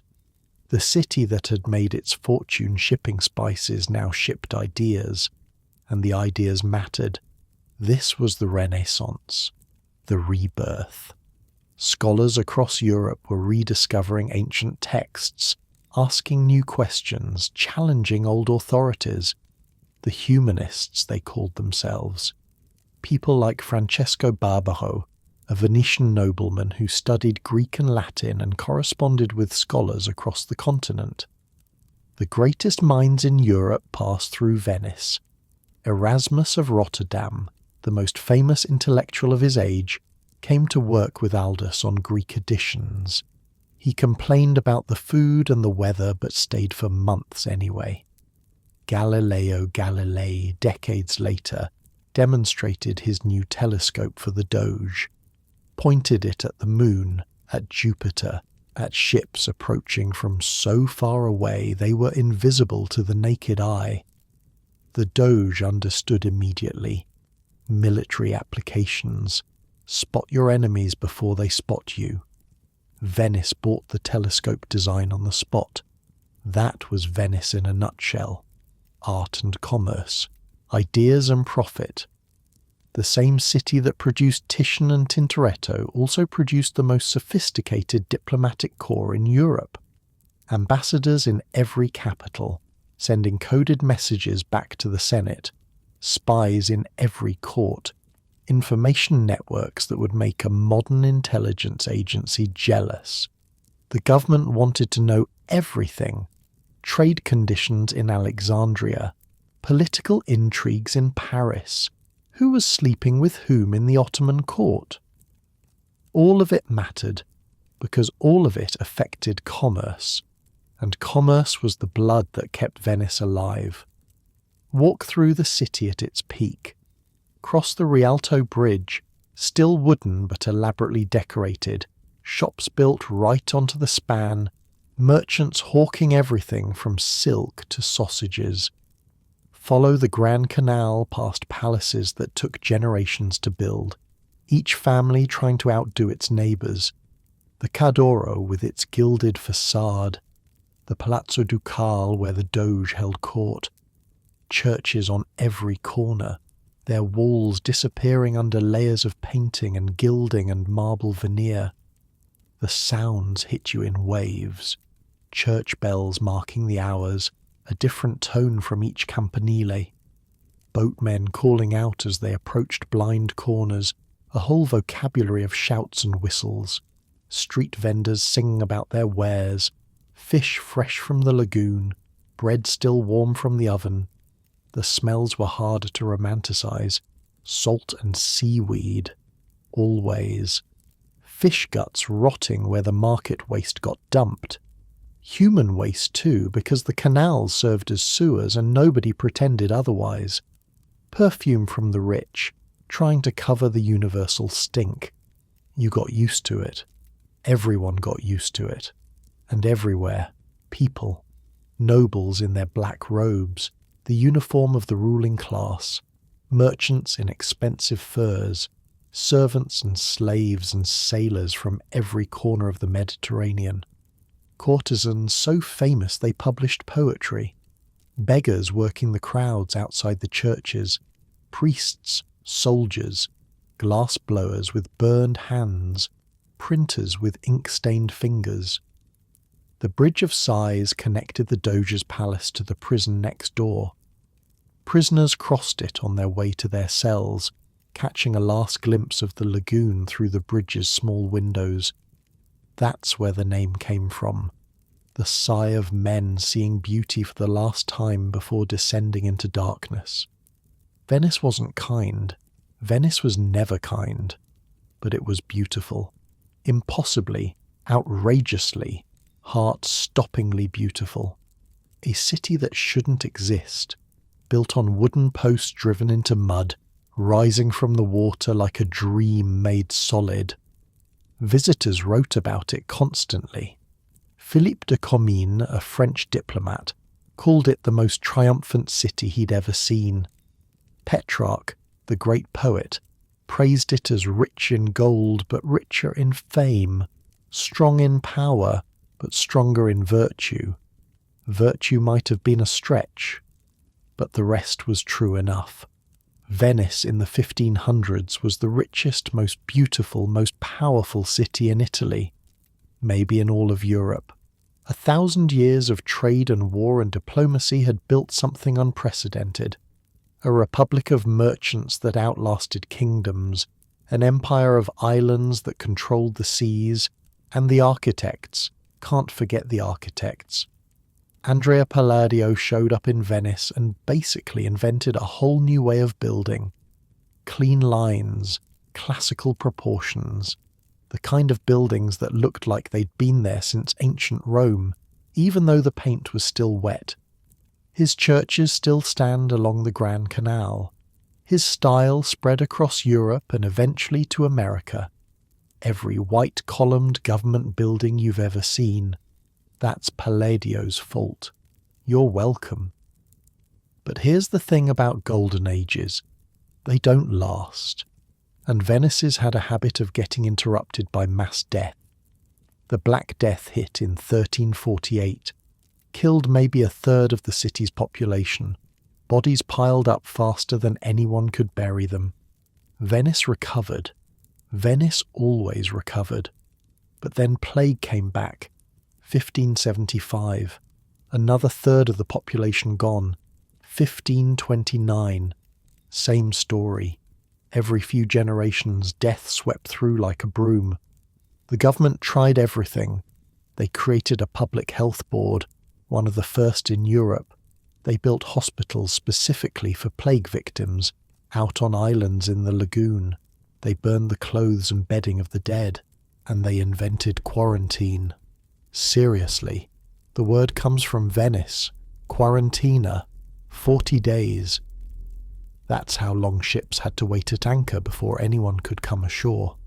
40 days of isolation, watching the city from the water, waiting to see if anyone on board got sick. It worked. Sort of. The plagues kept coming, but they didn't spread as fast as they might have. Venice figured out disease control 300 years before anyone understood germs.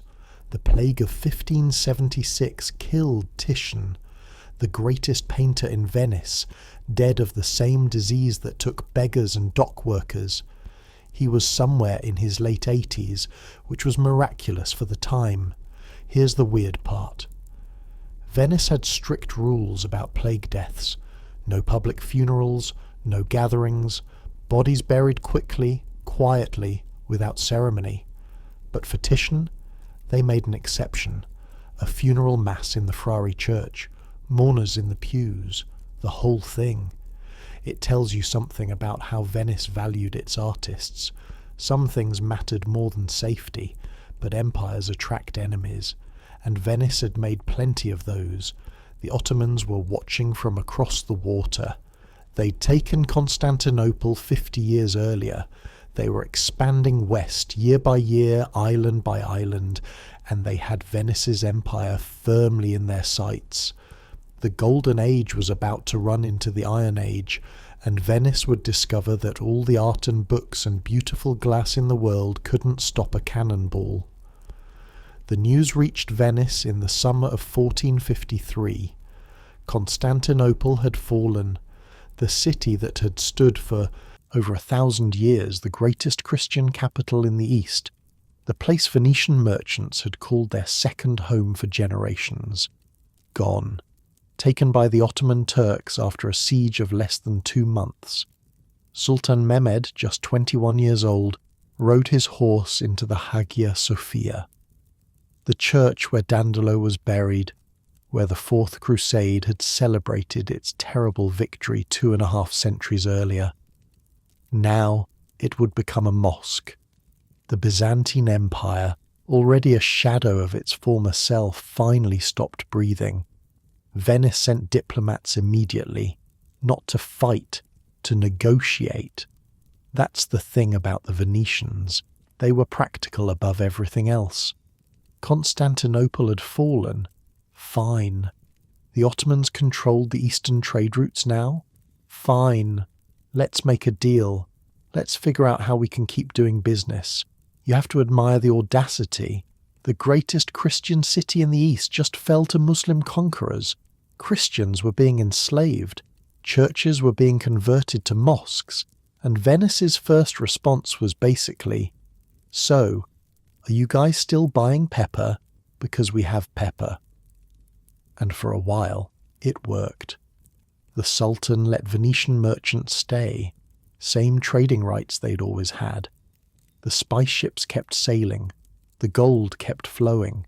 Everyone pretended nothing had changed, but everyone knew better. Mehmed wasn't finished. He called himself the Conqueror, and he meant to earn the title. His armies pushed west into the Balkans, swallowing kingdoms that had stood for centuries. His fleets probed the Aegean, testing Venetian defences, looking for weaknesses. Every year brought new fortresses, new shipyards, new soldiers trained in the Ottoman way of war. The Sultan had Constantinople. He had the overland trade routes. He had armies that dwarfed anything the Christian powers could muster. And he had Venice's empire firmly in his sights. Venetian merchants in the east started sending worried letters home. The Turks were building galleys at an alarming rate. Their foundries were casting cannons bigger than anything Venice had. The officials who'd always been bribbable were getting harder to buy. Something was coming. Everyone could feel it. The first real blow came at Negroponte. Euboea, the Greeks called it. A long island off the eastern coast of Greece, Venetian territory for 2.5 centuries. In 1470, a massive Ottoman force attacked. The garrison held out for a month. 1 month against everything the Sultan could throw at them. When the walls finally broke, the Ottomans showed no mercy. The Venetian governor was sawn in half. The population was massacred or enslaved. The message was clear. Venice wasn't untouchable anymore. The wars dragged on for decades. Venice won some battles, lost others. Their fleet, once supreme in these waters, found itself matched by Ottoman galleys built in shipyards that rivaled the arsenale. Ottoman admirals like Hayreddin Barbarossa, a former pirate who'd risen to command the Sultan's navy, outmaneuvered Venetian captains who'd grown up thinking the sea belonged to them. By 1500, the twin eyes of the Republic were gone. Modone and Corone, the ports that watched over the sea lanes between Venice and the east, captured by Ottoman forces. The Venetian Empire was shrinking, island by island, harbour by harbour. The Republic tried everything. Alliances with other Christian powers that fell apart as soon as the immediate threat passed. Massive investments in fortifications that bought time but couldn't stop the bleeding. Bribes to Ottoman officials that worked until they didn't. Nothing stopped the slow collapse. Then, in 1570, the Ottomans came for Cyprus. Cyprus mattered. It was big, rich, strategically located. Venice had controlled it since 1489, and losing it would be a catastrophe. When Ottoman ships appeared off the coast that summer, the Republic knew this was the fight of their lives. They sent what help they could. But Cyprus was far away, and the Ottoman fleet controlled the waters in between. Reinforcements trickled in while 100,000 Turkish soldiers poured onto the island. The capital, Nicosia, fell in September. 7 weeks of siege, then the walls came down and the killing started. 20,000 people died in the sack. The Ottoman commander sent the Venetian governor's head to the other garrisons as a warning. Only Famagusta held out. The city's commander was Marcantonio Bragadin, a nobleman, a soldier, a man who understood exactly how bad the odds were. He had maybe 7,000 defenders against an army 10 times that size. No hope of relief, no realistic chance of victory. He fought anyway. For 11 months Famagusta resisted. 11 months of bombardment and assault and disease and starvation. The Ottomans dug trenches toward the walls, zigzagging closer each night, while Venetian gunners tried to pick them off by torchlight. They launched assault after assault, waves of soldiers climbing ladders and pouring through breaches, only to be thrown back by defenders who had nowhere to retreat. The Ottomans lost 50,000 men trying to take that city. 50,000. Their casualties were so horrific that some Ottoman generals wanted to give up and sail home. The trenches filled with bodies, the beaches turned red. Turkish mothers would curse the name Famagusta for generations. Inside the walls, things were just as bad. The garrison shrank from 7,000 to a few hundred. Powder ran low, then ran out. They melted down church bells for cannonballs. They ate the horses first, then the cats and dogs, then the rats, then boiled leather because there was nothing else. Disease crept through the narrow streets. Men died of fever as often as Turkish bullets. The hospitals overflowed. There was no medicine, barely any water. Surgeons amputated limbs without anaesthetic, holding men down while they screamed. Bragadin walked the walls every day, checking the defences, encouraging his men, showing them that their commander hadn't given up, wouldn't give up, would stand with them until the end. He'd lost weight like everyone else. His uniform hung loose on his frame, but his voice never wavered. By August 1571 there was nothing left.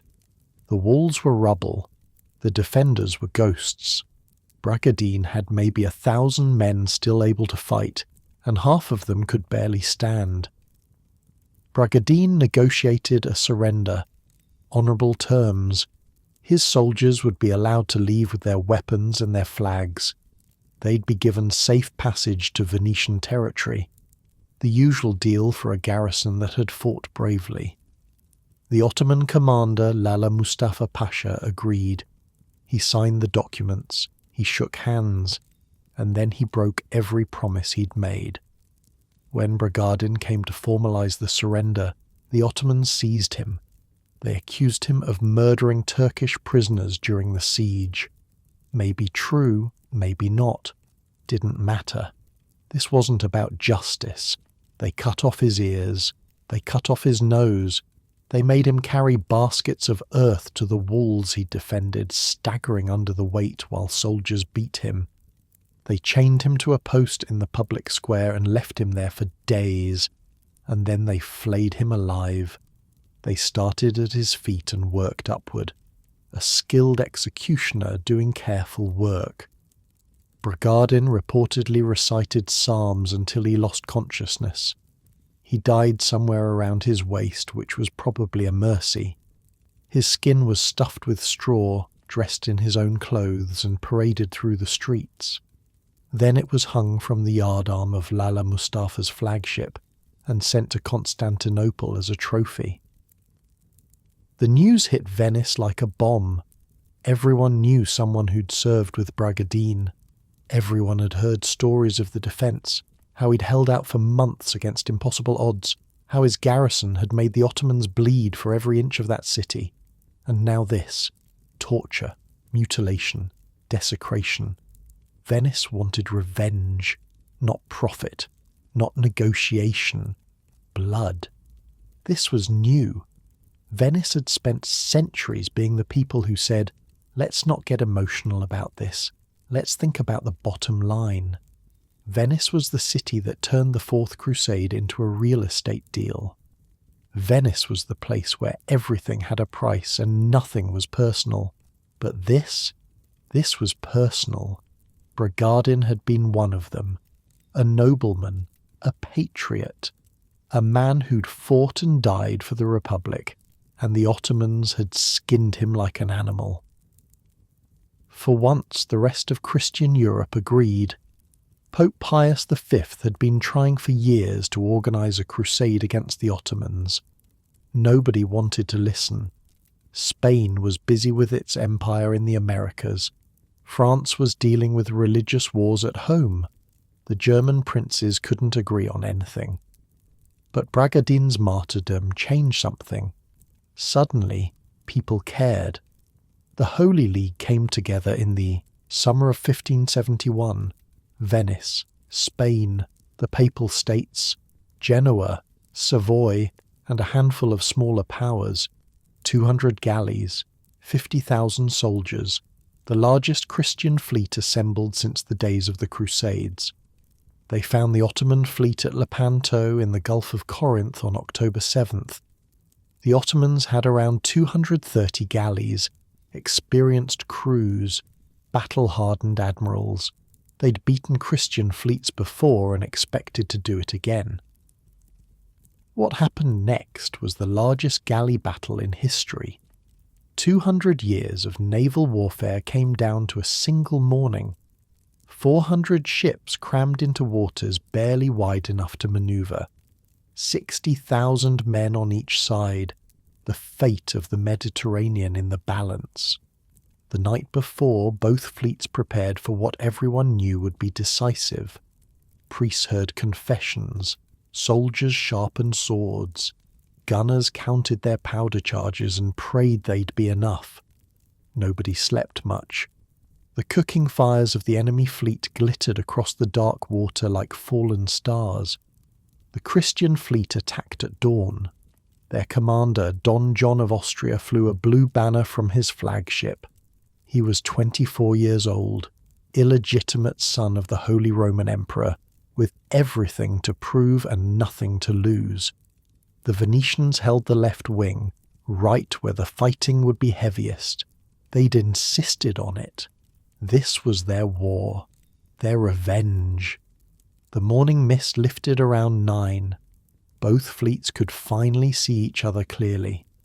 The Ottoman line stretched for miles, crescent-shaped, the horns reaching forward to envelop the Christian force.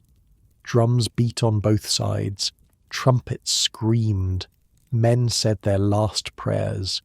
The fleets crashed together around 10 in the morning. Galleys locked oars and became floating battlefields. The ram of one ship ploughed into the hull of another. Grappling hooks flew through the air. Boarding planks slammed down. Soldiers swarmed across decks, fighting hand to hand in spaces barely wide enough to swing a sword. The noise was beyond description. Steel on steel. Men screaming in 3 languages. Cannons firing at point-blank range into packed masses of bodies. The crack of arquebus fire. The whoosh of fire arrows trailing smoke. Crossbow bolts and arquebus balls ripped through packed bodies.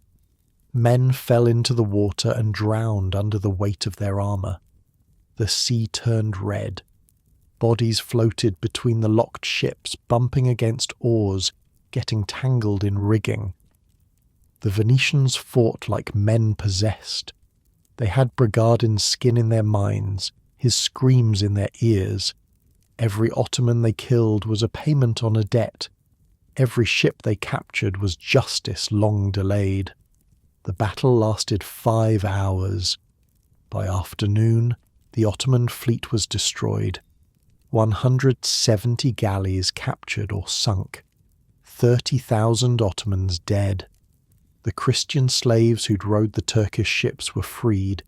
15,000 men breaking their chains and joining the fight against their former masters. The Christian losses were heavy too. 13 galleys sunk, 7,000 dead. But it was a victory, an overwhelming, undeniable victory. Word spread across Europe. Church bells rang from Lisbon to Vienna. Bonfires lit up the night in cities that had spent decades fearing an Ottoman invasion. For one moment, Christendom was united in celebration. Sebastiano Venier, the Venetian admiral, was 75 years old. He'd fought on the front lines with his men, arquebus in hand, leading boarding actions despite his age. When it was over, when the last Ottoman resistance collapsed, he reportedly wept. Venice had its revenge. Bragadin was avenged. The Ottomans had been smashed, and it didn't matter. Here's the thing about Lepanto. It was a great victory. Poets wrote about it. Painters immortalized it. Historians call it one of the decisive battles of world history. But it didn't actually change much. The Ottoman Empire was huge. Losing a fleet hurt, but the Sultan had the resources to build another one. By the following spring, Ottoman shipyards had replaced most of their losses. The new fleet wasn't quite as good as the old one. The experienced sailors were harder to replace than the ships, but it was good enough. Cyprus stayed Ottoman. It would remain Ottoman for the next 300 years. All those Venetian soldiers who died defending Famagusta, all Bragadin's suffering, all the blood spilled at Lepanto, none of it got Cyprus back. The Holy League fell apart almost immediately. Spain and Venice started arguing about strategy. The Pope died. The new Pope had different priorities. By 1573, Venice had signed a separate peace with the Ottomans, accepting the loss of Cyprus in exchange for the right to keep trading. Business as usual, Venice being Venice. But something had shifted. The republic that once dominated the eastern Mediterranean was now just another player, scrambling to hold on to what it had left. The trade routes that had made Venice rich were being bypassed by Portuguese ships sailing around Africa. The Ottoman threat would never fully go away. Venice was still beautiful, still powerful, still the envy of every other Italian state. But the golden age was fading. The empire that Dandolo had built, that Marco Polo had grown up in, that Titian had painted, was slowly bleeding out. Not dying. Not yet. Venice had survived too much to die easily, but weakening, year by year, decade by decade. The future belonged to other powers now. The Atlantic states with their new trade routes, the Ottoman Empire with its vast armies, the rising kingdoms of France and Spain and England. Venice would have more battles to fight, more sieges to endure, one more miracle to pull off before the end. The Serenissima still had cards to play. Her diplomats were still the best in Europe. Her shipyards could still turn out galleys when needed. Her merchants still knew every harbour and market from Gibraltar to the Black Sea. Old habits die hard, and Venice had been doing this for 1,000 years. But the confidence was gone. That unshakable belief that Venice would always find a way, always come out ahead, always turn crisis into opportunity. Lepanto should have been the beginning of a reconquest. Instead, it was the high water mark. Everything after would be defence, holding on, trying to keep what was left. The city herself remained magnificent. The palaces kept rising along the Grand Canal. The painters kept painting, the printers kept printing, visitors kept coming from across Europe, marvelling at the beauty, at the improbable city floating on the water. From the outside, nothing had changed, but the Venetians knew.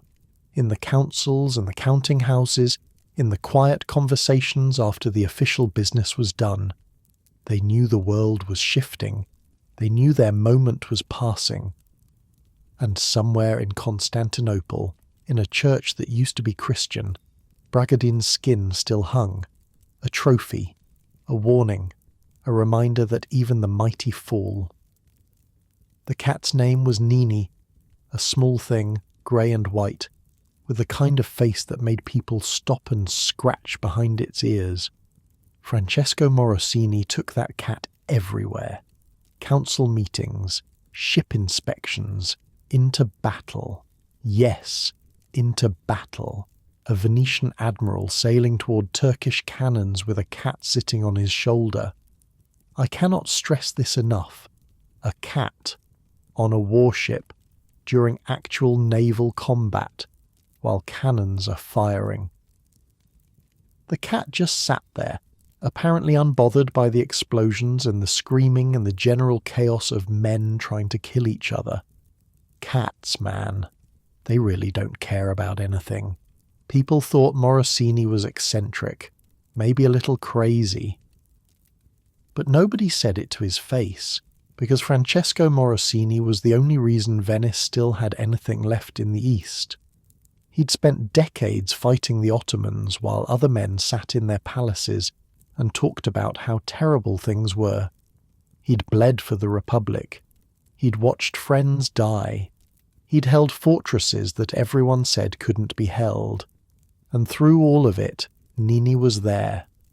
Some said Morosini believed the cat brought him luck. Others said he just liked the company. Soldiers whispered that the cat had survived more battles than most veterans.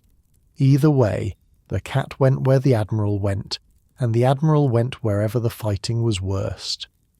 In 1645, the worst fighting was Crete. Crete was Venice's last major possession in the eastern Mediterranean. The big one. Everything else had been nibbled away over the centuries, but Crete remained.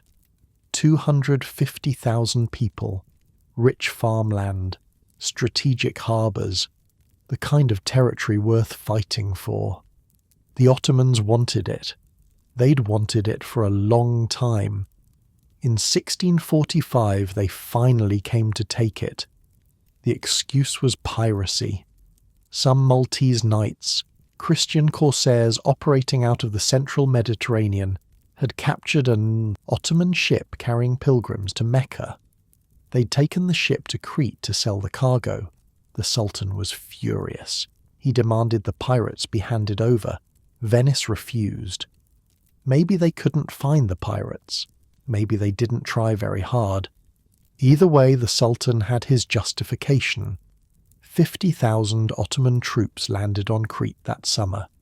They swept across the island, taking town after town, fortress after fortress. Within 2 years, almost everything had fallen. Everything except Candia. Candia was the capital, the main city, the place where the Venetian governor lived and the biggest garrison was stationed. Its walls were some of the strongest in the Mediterranean, designed by the best military engineers money could buy. Taking it would be expensive. The Ottomans settled in for a siege.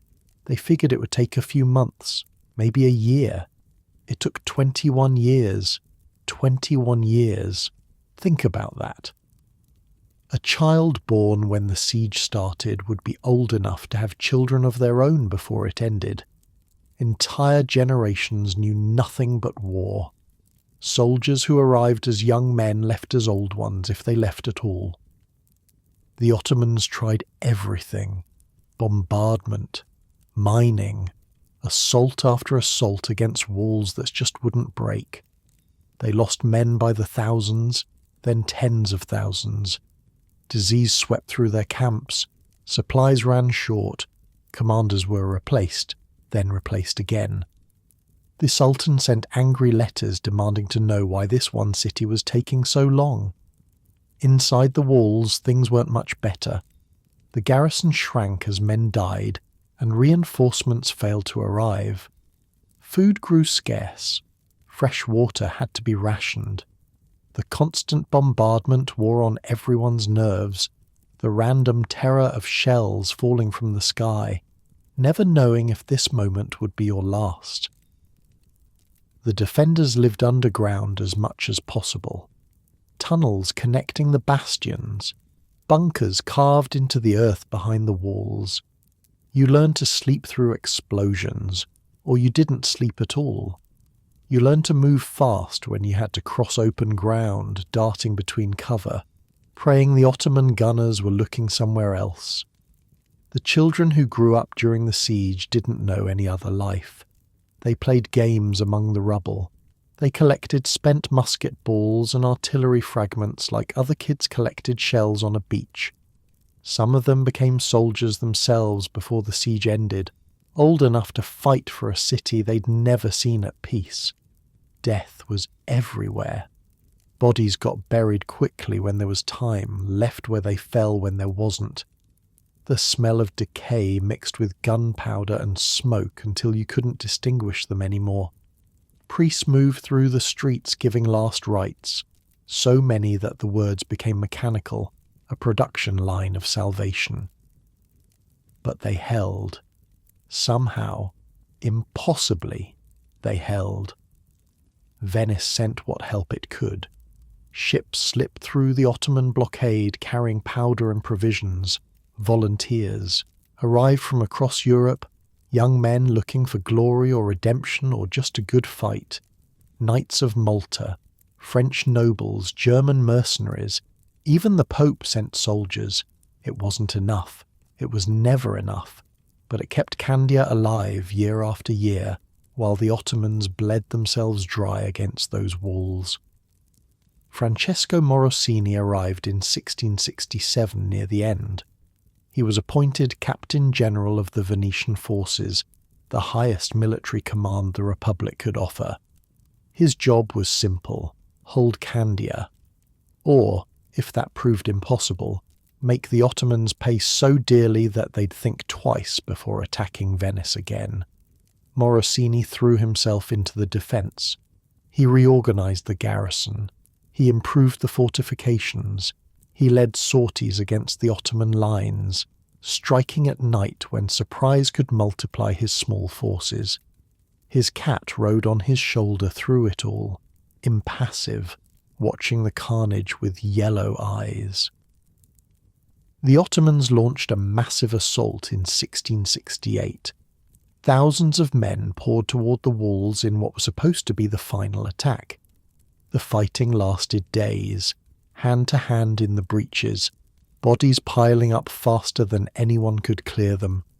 The noise never stopped, not even at night. Candia held, barely. The walls were rubble in places. The garrison was exhausted, but the flag still flew. Then the French went home. Louis XIV had sent 6,000 soldiers to help defend Candia. Good troops, well equipped, commanded by experienced officers. For a few months they made a real difference. Then Louis changed his mind. He needed those soldiers elsewhere. Politics back in France. Always politics. The French sailed away in August 1669. Morosini watched them go from the walls, knowing what it meant. Without reinforcements, without hope of relief, Candia couldn't last much longer. He held out another month. One more month of bombardment and assault and men dying for a cause that was already lost. Then, finally, he negotiated surrender. The terms were decent considering. The garrison could leave with their weapons and their honour. Civilians who wanted to go could go. No massacre, no atrocities. Just the end of Venetian rule over an island they'd held for 465 years. Morosini sailed away from Candia on September 27th, 1669. His cat was with him. Behind him, the Ottomans moved into the ruins of a city that had cost them over 100,000 men. Venice had lost Crete, but Venice had made the Ottomans bleed, and Morosini would have his chance for revenge. 14 years later, the Ottomans made a terrible mistake. In 1683, a massive Ottoman army marched on Vienna. 200,000 men, they said, though the numbers were probably exaggerated. Either way, it was huge. The largest Ottoman force to threaten Central Europe in living memory. They thought Vienna would fall quickly. They were wrong. A relief. Army arrived just in time. Polish hussars charged down the hills and shattered the Ottoman siege lines. The Sultan's forces broke and ran, leaving their camp, their cannons, their treasury behind. The siege of Vienna became the greatest Ottoman defeat in centuries. Wide shot from elevated position, early medieval era 726 AD, torchlit wooden assembly hall filled with lagoon elders in rough wool tunics, men raising hands to vote for first Doge, elderly man also receiving simple circlet crown, flickering firelight casting dancing shadows on timber walls, warm amber tones with dramatic atmosphere, History Channel documentary style, filmed with low-light documentary technique with authentic film grain,